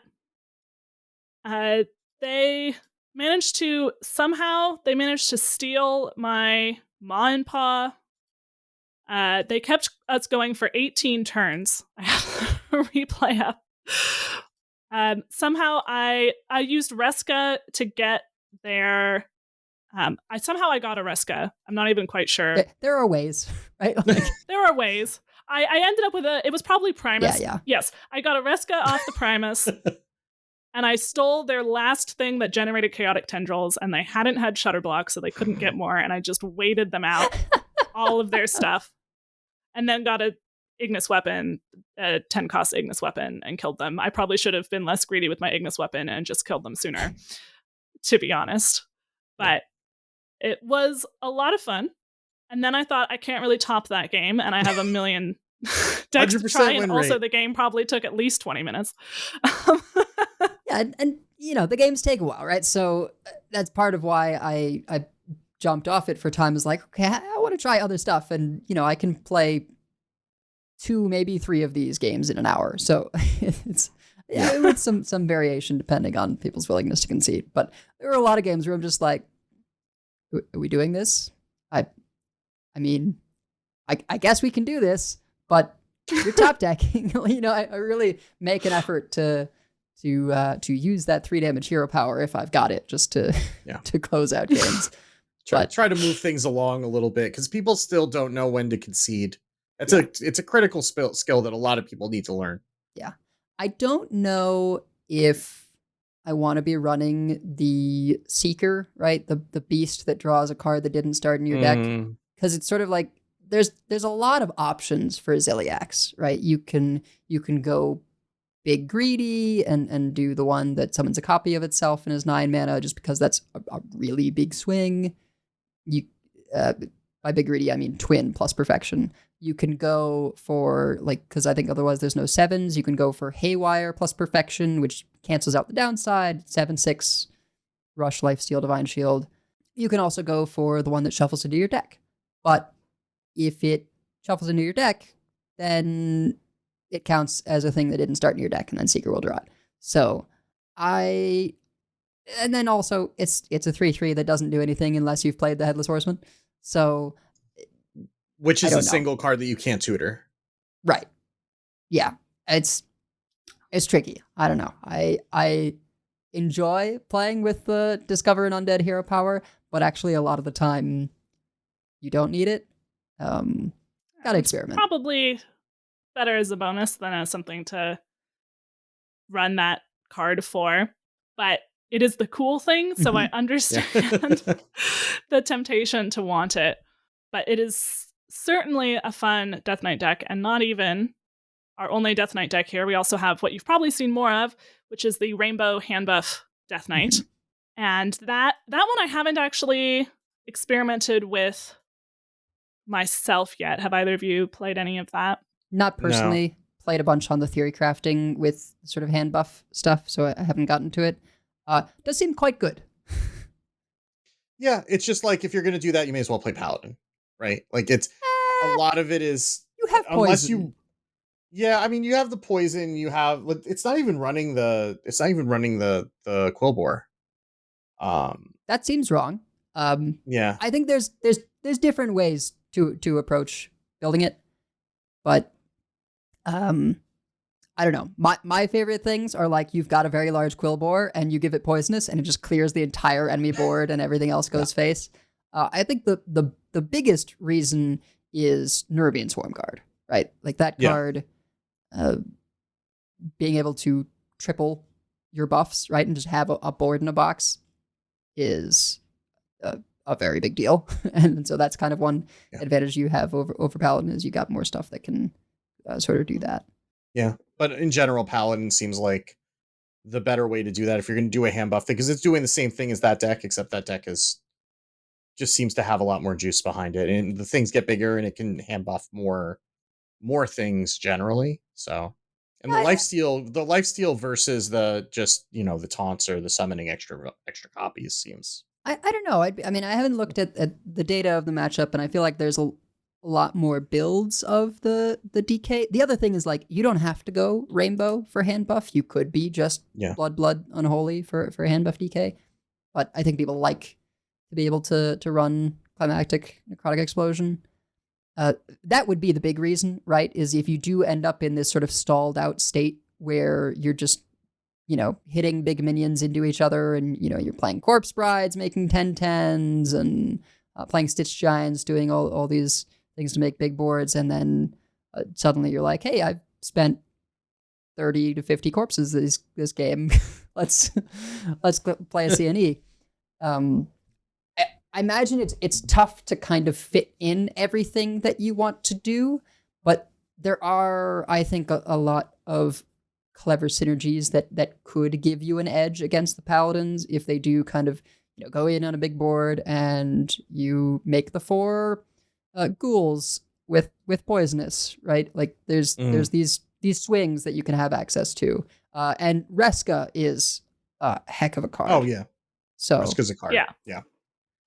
Well, and Wicked, it looks like the deck that you have up on the stream right now is more of a strict. Yeah, it's more of a straight rainbow than a There's rainbow also hand buff. variants that go more into that use the Quillbore, that use the Shambling Zombie Tank, right? The Spellstone. I have one from Pheno that I'm looking at here.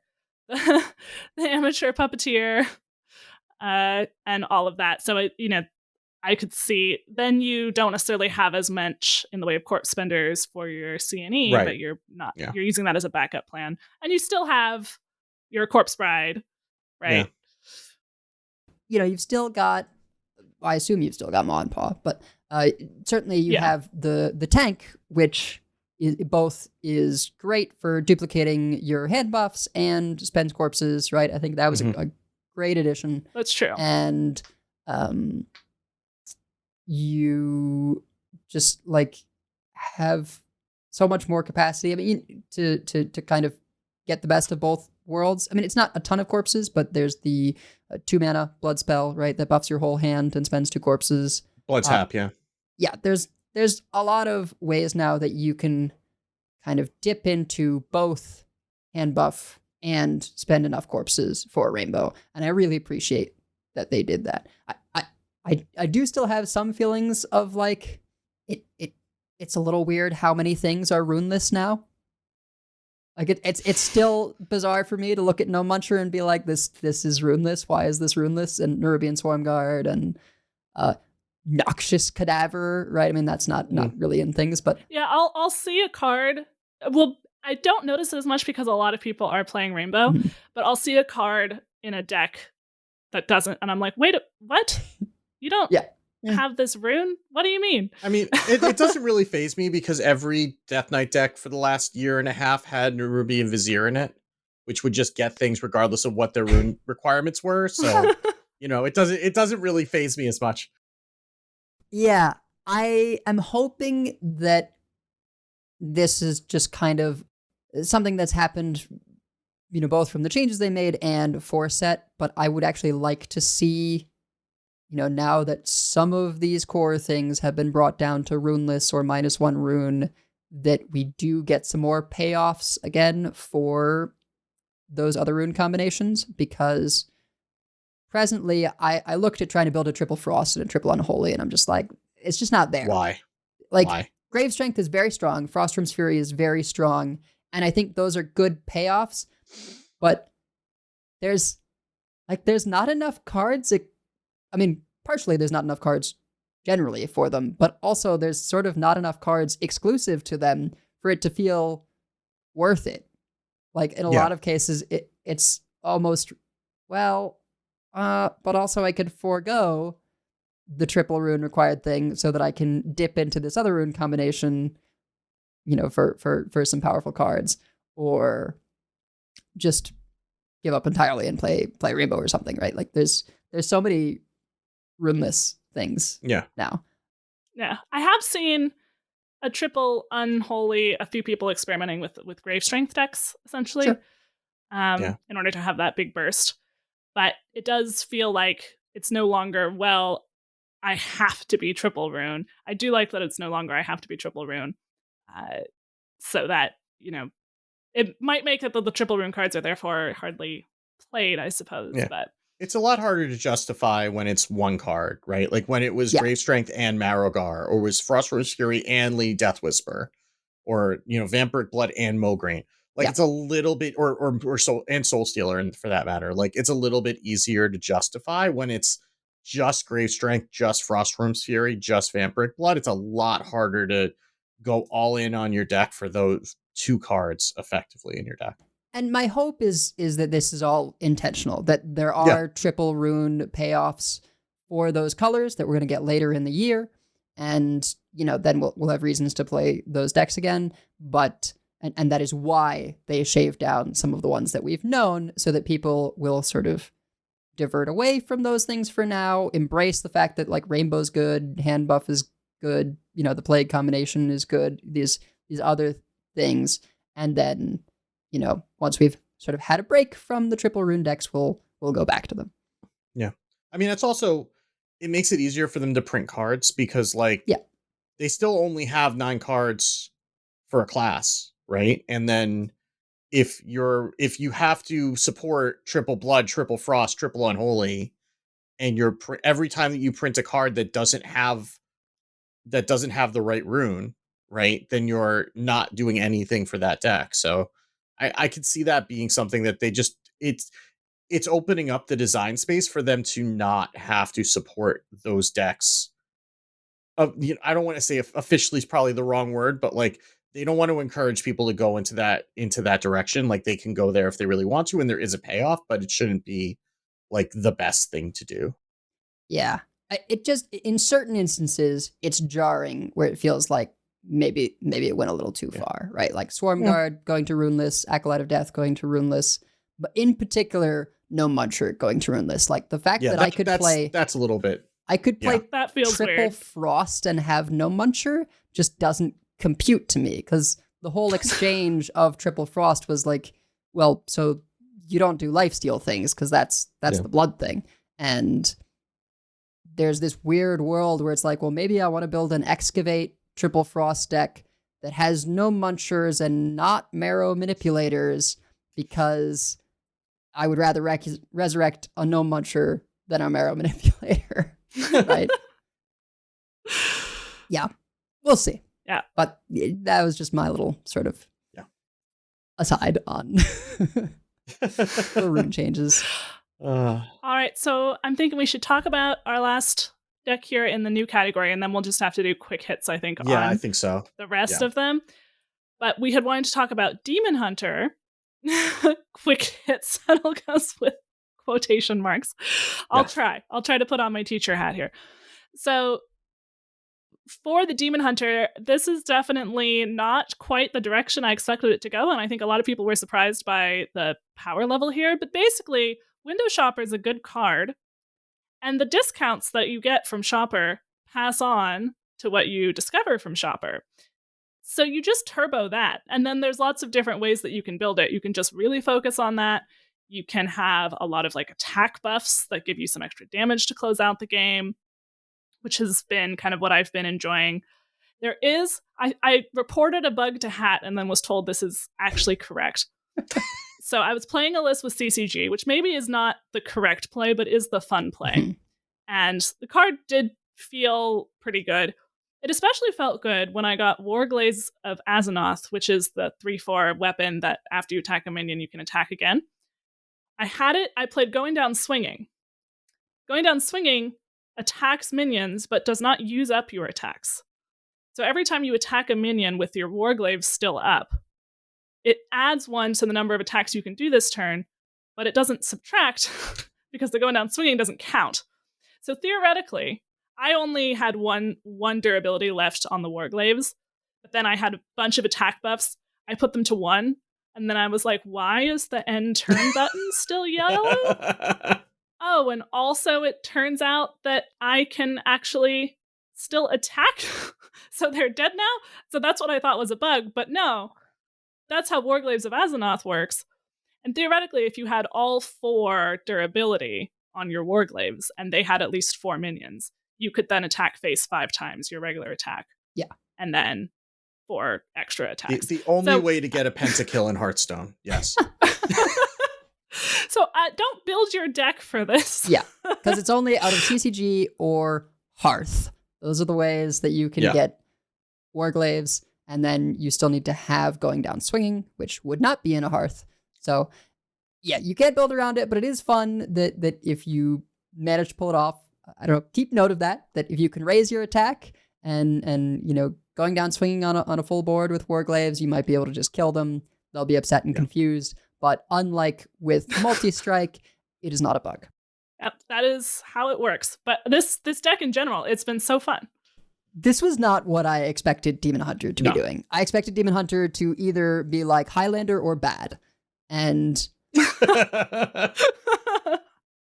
why not both? And to see these decks just say, oh, actually, we're going to forego every other demon and just run Window Shopper because it's so powerful with the discounts. Like, I don't know.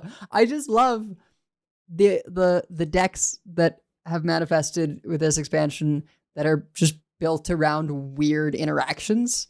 You know, there's been so many of this those, being one of them, all of the chaotic tendril things, which just, you know, we're annoyed about to some extent, but also it's maximum 1 expansion. Like, there will be a new 10-cost spell in maybe even the mini set that once you're rolling out of 3 options and not 2, it will just be dramatically worse. Or they could just buff Sunset Valley to 9. Depending what the 10 is.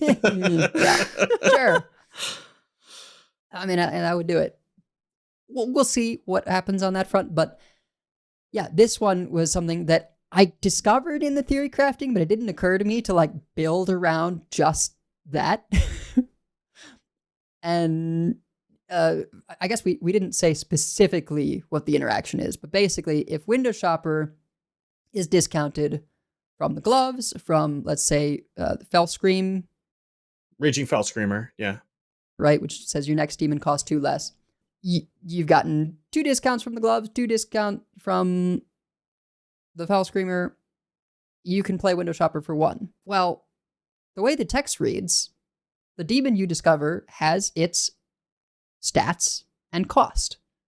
And because you played it for 1 when you did that, Much like, when you play Terem with a deputization aura and it buffs another thing to its stats with the aura buff, Window Shopper will give you a 1 mana 6/5 demon on that first iteration. So you can that's great for getting like a 1 mana 6/5 Illidari Inquisitor, a 1 mana 6/5 Magtheridon, right? So you're just trying to discover these ideal big minions, and then for the 1/1 that you get off the miniaturized version of Window Shopper, you can either go for the demon that gives you secrets for a turn is a nice one. You can go for the Ganarg Glavesmith that gives you +3 attack on Outcast, right? That's how it got in my huge attack. Yeah. You can even kind of re-roll with the thing that returns a minion to a hand on the 1/1 if you're like, well, these all or are just terrible. send a gigantic hand buff minion back to their hand where it's not buffed anymore if you want, Well, and when you're playing your Window Shopper for one, I don't know that this would like always be the best idea because you want your 6/5 in play, but I find it hilarious that you just run the Saloon Brewmaster because you want to discover as many demons as possible, and getting the buff to the stats means the thing you discover will also get the buff to the stats. So it's just a very goofy, fun deck taking advantage of this little interaction, and you still get to play with Magtheridon because you discover them, and it's good to discover. And those are pretty powerful. Yeah, it's got some other little interactions, like it's running Bartendo Bot, which is the mech that draws an Outcast card and slides it over to the left. The only Outcast card you run is Midnight Wolf, which is the 6 mana 6/6 that summons a copy of itself if it's Outcast. So you get to do that. You've got Ball Hog, which is the minion that does 3 damage to the lowest health enemy on Battlecry and Death Rattle. I have killed people with that when they went face because, the same way that sludges do. So, there's some cool stuff you can do in that deck. I don't know if all the lists are playing this, but Spirit of the Team is like a good card. Just that extra 2 attack. I mean, even if you just like tempo it out, you're going to be able to hit face with that twice. If you have an Illidari Inquisitor that you get from the Window Shopper first half, etc. Yeah, there's a lot of like gold panners and Needle Rock totems going around. So it's really nice to have a thing you can just play on 2, get your 2 attack to kill those, and then it must be dealt with. Like, I think VS kind of talk crap about this card, and I was just like, what are you talking about? This is like the best spirit. You just play it on curve for the 2 attack. You very likely get the 2 attack on the following turn, and it has to be dealt with. Because you're getting attack, you can protect it by clearing the opponent's board. It's just like really solid. Yeah, I've been impressed with that card. I think that'll go in many different types of Demon Hunter decks. These cards are going to be in standard for 2 years, so they have a lot of opportunities to develop. All right, so in our tier fun decks, I do think we want to talk about the Tendril decks real quick. We have mentioned them, and then lightning round. Yeah, I do have one short story on the Tendril decks, which is, so earlier I had ratted a Tendril Shaman, their first Shutter Block. I tried this deck out and someone did that to me. They ratted my Shutter Block and I'm like, oh gosh. And then they gave it back to me with a Canary. I was like, okay. Why did you not want to? What? Why? What? It was the biggest thing on my board. I had managed to buff it with something. But still, yeah. So I did end up losing anyway, which was sad, but not because of a Canary on the Shutter Block, I will say. I was like, well, thank you for giving me a chance to try out how this works. But Wicked, it sounds like you've been facing a lot of this. Yeah, I sure have. So we talked about this a little bit last week after Theory Crafting, because there are only 2 10-minute spells that are left in Standard. One of them is Table Flip, which does 3 damage to the opponent's board, and one of them is Sunset Volley that does 10 damage to random enemies and then summons a 10-drop. That so basically what you're trying to do is you're trying to maximize as many procs of chaotic tendril, which increases the cost of the spell that it will cast for every chaotic tendril that you've played. So you're using Shutter Block in the case of the shaman to, you're not even necessarily trying to get more 10 mana spells out of it. You're just trying to get it ramped up to 10 so that your chaotic tendrils can proc. And then you're running things like Eye of Chaos, which has a battle cry of add 2 chaotic tendrils to your hand. You just run the chaotic tendrils in the deck naturally. You run in the shaman, you're running Joymancer Geppetto, which gives you all of your tendrils back. Yogg. And Yogg, so Yogg can fill your hand with tendrils also. That's arguably the less efficient approach, because you can just run Bran in Warrior, and then all of your tendrils just go forever. So you run Bran. You have, like I was saying, you have Talon to get Bran out. You just turbo draw through your deck. You have a lot of draw stuff in there to begin with. You're running the usual like Acolyte, Aftershocks types of things. I mean, you're still running full Highlander because you want to be able to. You're actually running Singleton because you want to be able to play Bran on curve, because you really don't want to play any of the tendrils until after you've played Bran. But once you do, those ramp up real fast. A lot of them will run Zola to be able to bounce either a tendril or an Eye of Chaos. Oh gosh. And just start. I literally had a game I was playing as the Warlock where I was sure I was going to die, and 4 coin flips went table flip in a row. And I was just like, okay, I guess I'm dealing with the Matrix now. That's what I'm doing because I'm just dodging this. But eventually it will regress to the mean. But you're basically just trying to get Bran down and then maximize building tendrils, and then just start flipping coins once you get to 10 mana. And it's not particularly difficult to do. So you don't run Geppetto in this deck again because you run Talon, and you want Talon to get you Bran, and also you really don't need to because you're doubling all of your battle cries that give you tendrils. So you don't run Yogg, you don't run Geppetto, but you don't need them. You also can run extra copies in ETC, which will give you double copies if you play it after Bran.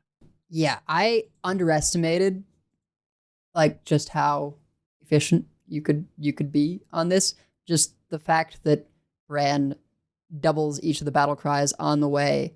Like, the shaman, I think, is more... It's going to be more consistent because it gets to run duplicates, but because of the tutors we have in Character Artist and Talon, the Highlander one built with only Bran as a minion that costs, 5 or more, and as your highest cost minion, is just kind of terrifying. Like, yes, Shutter Block can 1 or I guess 2 times ramp you up 3 in terms of your tendril casts, but getting all of them doubled is just gross. And Warrior can, of course, go like play a bunch of them, Blade Storm, clear them all, play a bunch more, right?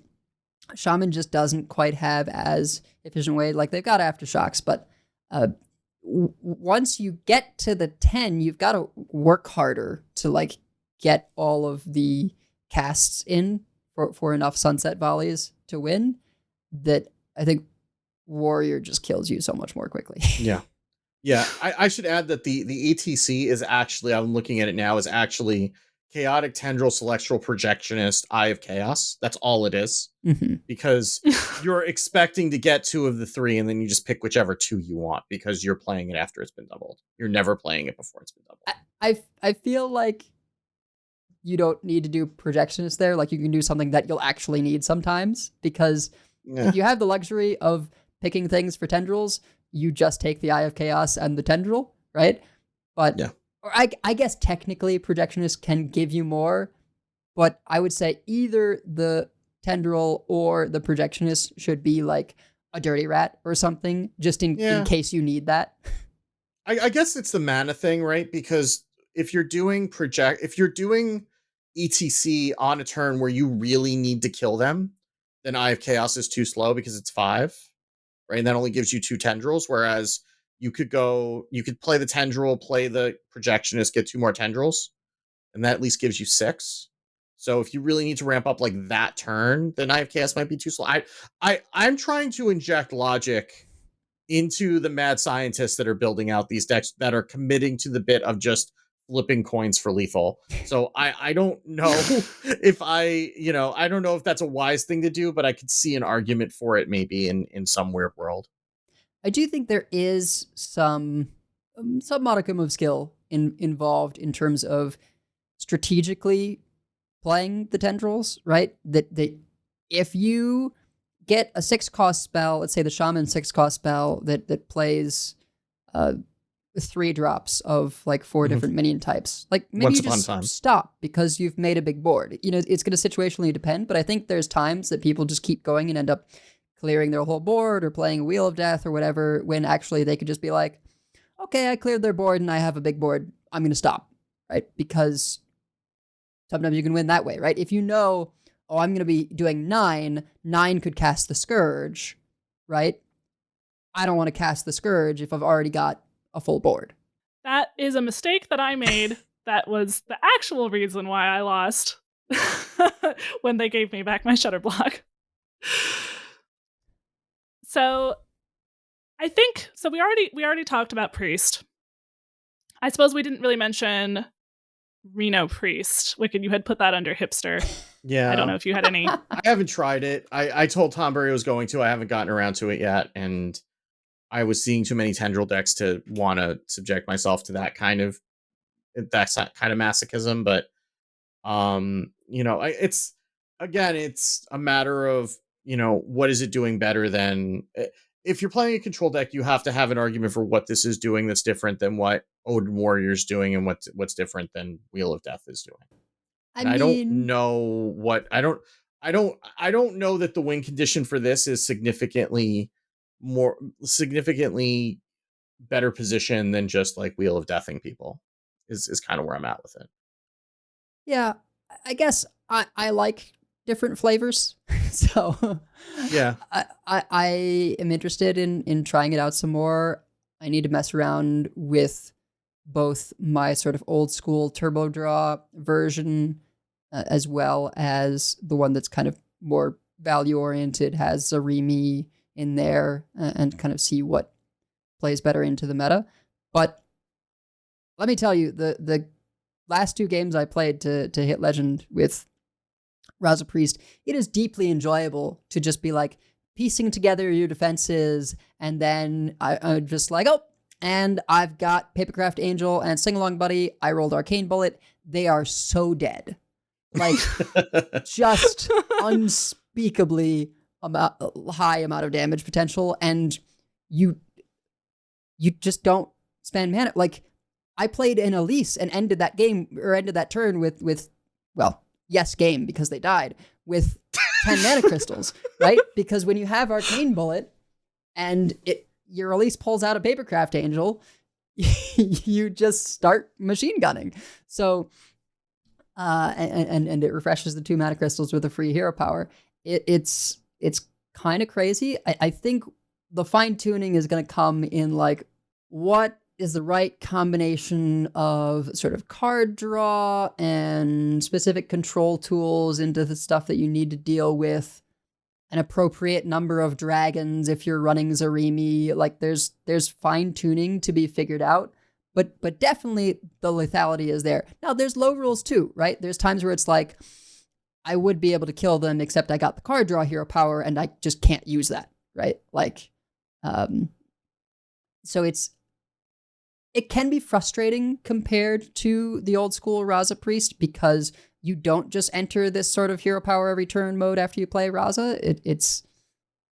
You only get the free hero power when you play Papercraft Angel, and so it's a lot more just kind of survival mode until they're in range and you kill them. So you're not doing as much of the I just play as much stuff every turn to do as much damage to you every turn as possible, right? Because that's just not. Which was so fun. It's just not. It's possible. It's also the fact that like we already talked about how priest card draw kind of sucks, and now you have less of it. It is awkward, right? And like to get enough dragons in my sort of more value oriented one, I was doing what is it, Proto Drake, the 4/5 taunt that when you draw it, you get a dragon. So that would be pulled as my lowest cost dragon from Scale Replica, and then my highest cost would be either the Origami Dragon or the Matriarch. I forget if I also had the 2/8 in there. It's kind of a wealth of good 6 mana dragons, but it's sort of like just enough dragons to get good use out of that board clear. And sometimes you'll be sitting there like, I have this and don't really have any dragons. The board clear is awkward. Like, I think if we're going to use that, certainly in the faster priest decks I've been trying, if we're going to use that, we need to have a more dragon dense, whereas a lot of decks have wanted to go dragon light. So the board clear has often felt a little awkward. It can be really good if you've gotten a couple of the scale replicas to draw dragons.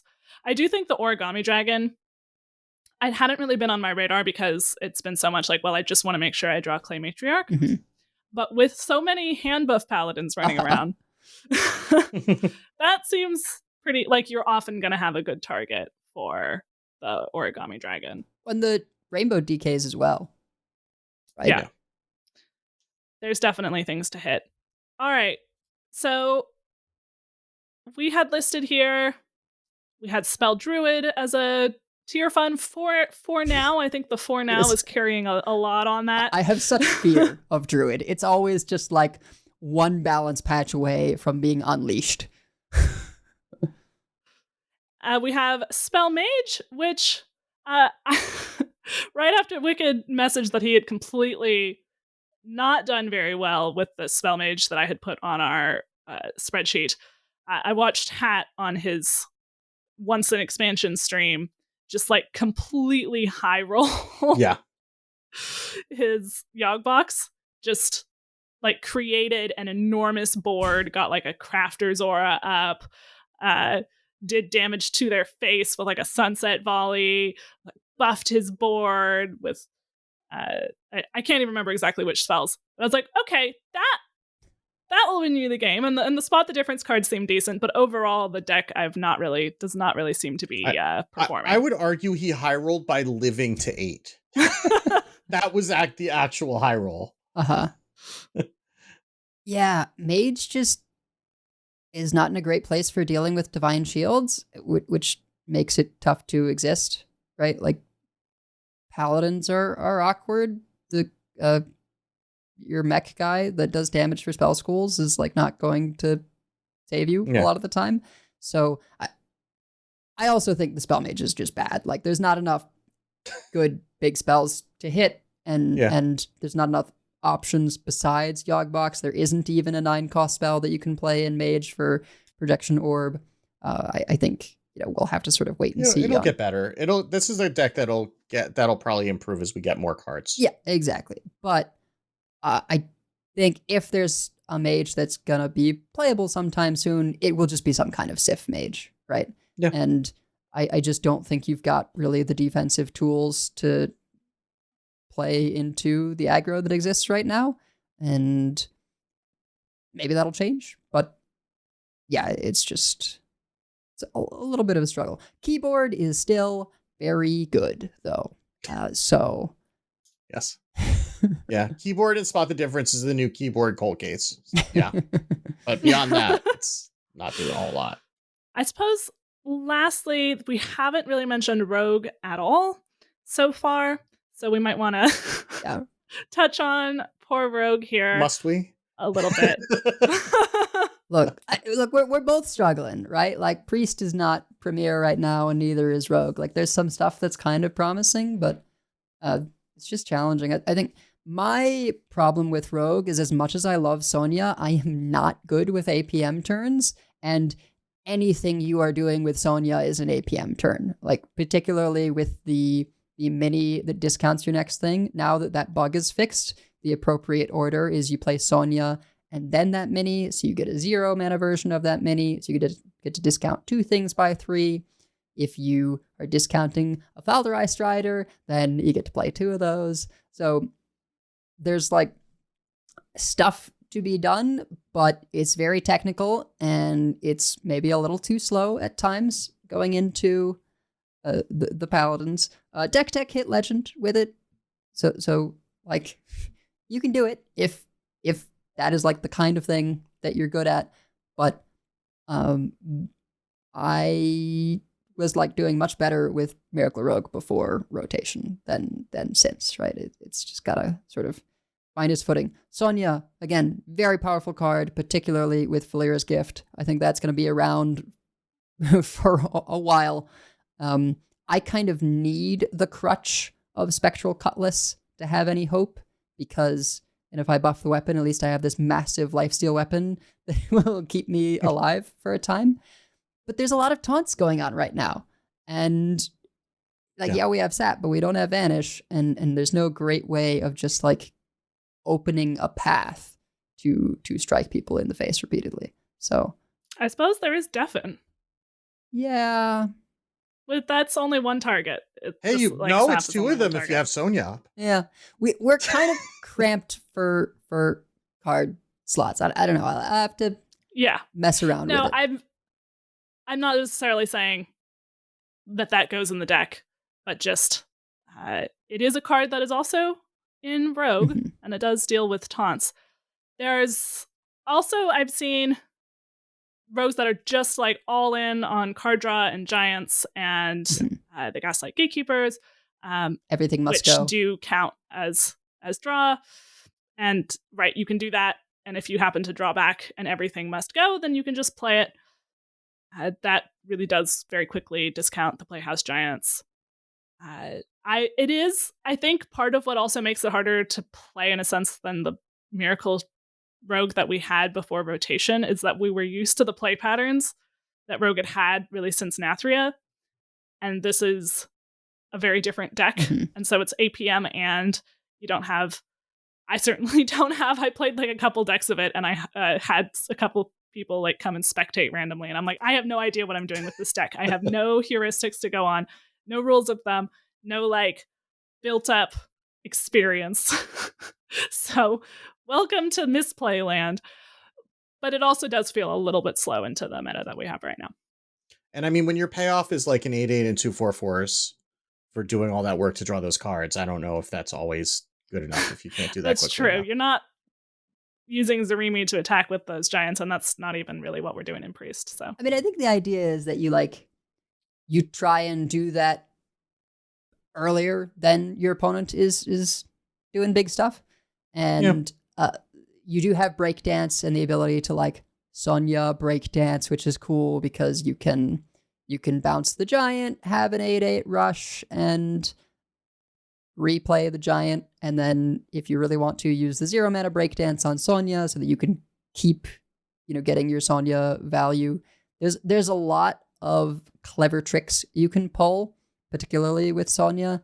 And I think you just really need to like learn the deck inside and out. There was a one of Tarslick in there, at least in Deck Tech's list, which I realized is what you want to do like after you've made a big board or something, or like on a Sonya turn at any rate, because you can go Tarslick, and then fan, right? You can do fans to sort of clear the enemy board. It's a way of basically making fan actually into a clear. And so like there's all these things. We should mention, because most people have not seen Tarslick in 6 months. Tarslick is a spell that says your all minions take double damage, deal 1 damage. Is it just deal 1 damage? Yeah, and it's a 1 mana spell. So if you got Sonya out, you'll double, then double, so your fans will deal 4 damage. So it is very tricky to play. And even like I was messing around with some Pirate Rogue, and that can also do powerful things just because the Scoundrel and Sonya are very powerful cards, but can be a little fragile on card draw if you don't draw enough off of Toy Boat. And it's just, again, still got very technical turns that are challenging.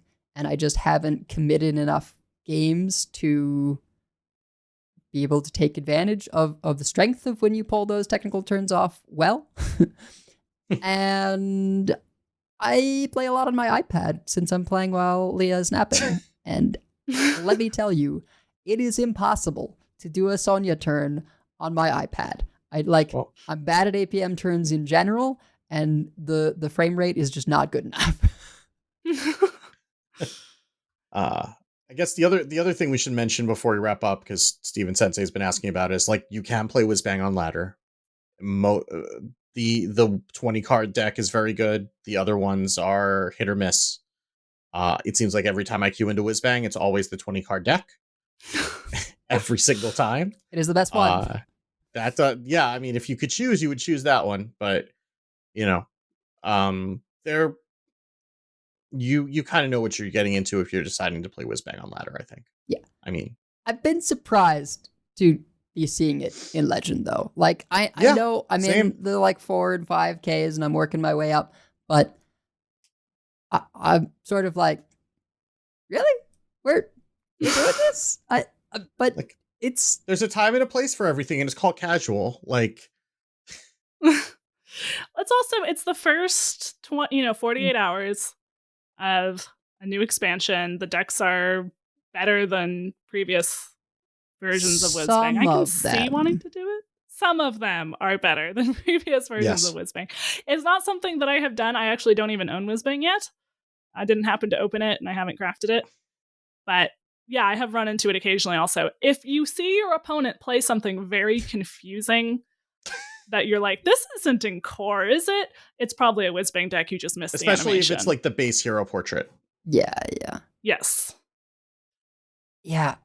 Druid, I'm always just like, oh, shoot me now. Like, just because they have to it's gonna take forever. They have to discover every card. And particularly when I'm playing something controlling, it's like, I mean, one time they generated a Hearth, and I was like, oh, this is like a real game now, because they got Galakron Priest.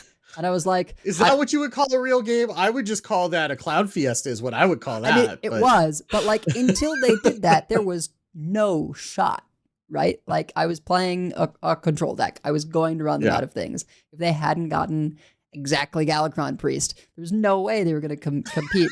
I forget. I do think I did still win that, but there are times where it's just like, I'm so sorry that you got mage and your hand is changing every turn. Like, there's some low rolls on the Whizbang. I mean, that might be a benefit, because I would imagine somebody who's going to play that on ladder might not be the best at planning their turns out in advance anyway. So that kind of takes that part of the game away for them. Might be a benefit. I guess. I don't mean to denigrate Whizbang players. Do what you want to have fun, but just understand it is not. Don't expect it to be the winning strategy. Yeah, like revel. You get what you get. You don't get upset. Yeah. I get the desire on the climb, because that's like a thing you get to claim status for, where you're like, yeah, I climbed a legend with Whizbang decks. Like that's, the content creators doing that. That's like a thing. But once you're there, I don't know. Peace out on the whole Whizbang. What if you could get rank 1 with Whizbang? You can't. Maybe if you picked that warlock every time, maybe. Hey, but you have to fight Habu Gabu for that. Yeah. So good luck. All right. Well, I think that's going to do it for us. We have been really excited with all of the new decks, as you can tell, and I can't wait to have another week to play with them. So we have many folks we'd like to thank. Check out our thanks section on the website at Concede.com, where you can also find our contact info, our show notes, and our Patreon information. You can monetarily support our show at patreon.com/CoinConcede. Join us every week live by following us on Twitch at twitch.concede.com. Join our community chats in our Discord at discord.concede.com. And write into our email at coinconcede@gmail.com. Follow us on Twitter at CoinConcede, as well as like, share, and follow us on Facebook at facebook.com/CoinConcede. If you would like some CC swag, head on over to our shop at shop.coinconcede.com. Big thanks to our producers, Number Theory, Kresh, Beef Squatch, David P., Walu, Jeremy T., Bottlecaps, Grumpy Monk, The Burger Club, Kirk Regan, Forgiven One, Grizzly Bear, Grand Arcanum, and Tyler Knife. And we also had some fun stuff going on during the episode this time. Thank you to Saku HFX for the cheers. I believe it was 500 bits. And to Tyler Knife for, they subbed themselves and then gave us 10 gifted subs. So 11 subs is incredible. So thank you very much. So, Coin Concedes. I will coin concede first to Glacier, who was our Coin Concede Listener Series champion. So congratulations on that win. He took out World 8 in the finals in what was apparently a very close series of matches. Also, coin concede to Critter Pup in our Discord for hitting Legend for the first time on the same day as landing a new job. And he said, I think it's kind of funny that I hit Legend with a Hunter deck, a deck full of critters, one of which is a dog. Oh, well, if they hit Legend for the first time. Whoa, legendary! And also, thank you to everyone helping to build the decks with us in the Discord. That's always really fun. And I appreciate seeing everything that everyone has. And I've just been jamming little bits of all kinds of decks. Well, I am going to coin concede to Steam for finally fixing their family sharing this week.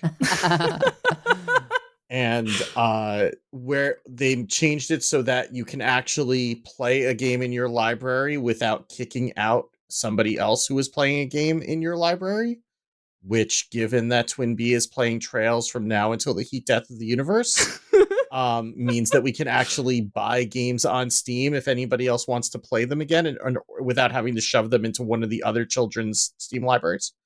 So if this had happened a couple months ago, I could have bought Baldur's Gate on my account and not on my daughter's account, but it is what it is. But I don't think they were as excited when I told them we were going to Disneyland as they were when I sent them the link about the family sharing. So that is a welcome thing that I am very happy to have been set up. And that was, when I get back to playing non-Hearthstone games again, that will be quite the benefit. So I'm going to quick concede to Hat and Deck Tech because two things. One, I reported a bug that was like a visual bug in the deck builder. I had posted the image and I was just like, I don't know what's happening here, but something to do with I had one Ziliax and then I changed it to something else. Coincidentally, or maybe not, it involved I went from twin perfect to perfect ticking and then ticking pylon. So there was twin involved. And then when I saved out, I was like, there's 3 Ziliaxes in my deck builder. And somehow I was able to delete one of them, but then there was still 2 of them, and I couldn't see the entire deck, even despite some cards that I definitely put in there. And I was like, okay. I tried to queue it up on ladder and would just get this there was an error starting your game multiple times. So I somehow just broke the deck. I ended up having to completely delete the deck and rebuild without getting that bug that apparently wasn't just a visual bug because I couldn't even get into a game. But, they were just like, how'd you do that? I don't know what's happening. You would think they would be used to this from you by now. But yeah, well, I mean, I'm not usually a big bug reporter. I'm kind of lazy. And then the other thing was, Hat didn't get to play too much because he was doing other work things during the theory crafting, and he finally played with Deck Tech, and Deck Tech had 9 mana when Hat had 4 or something.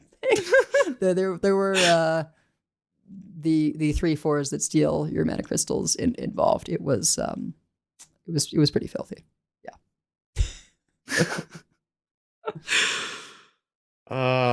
Well, I guess that's gonna do it for us for this week. So until next time, keep calm and play something new. And if you see us on ladder, coin concede. Coin concede. Coin concede.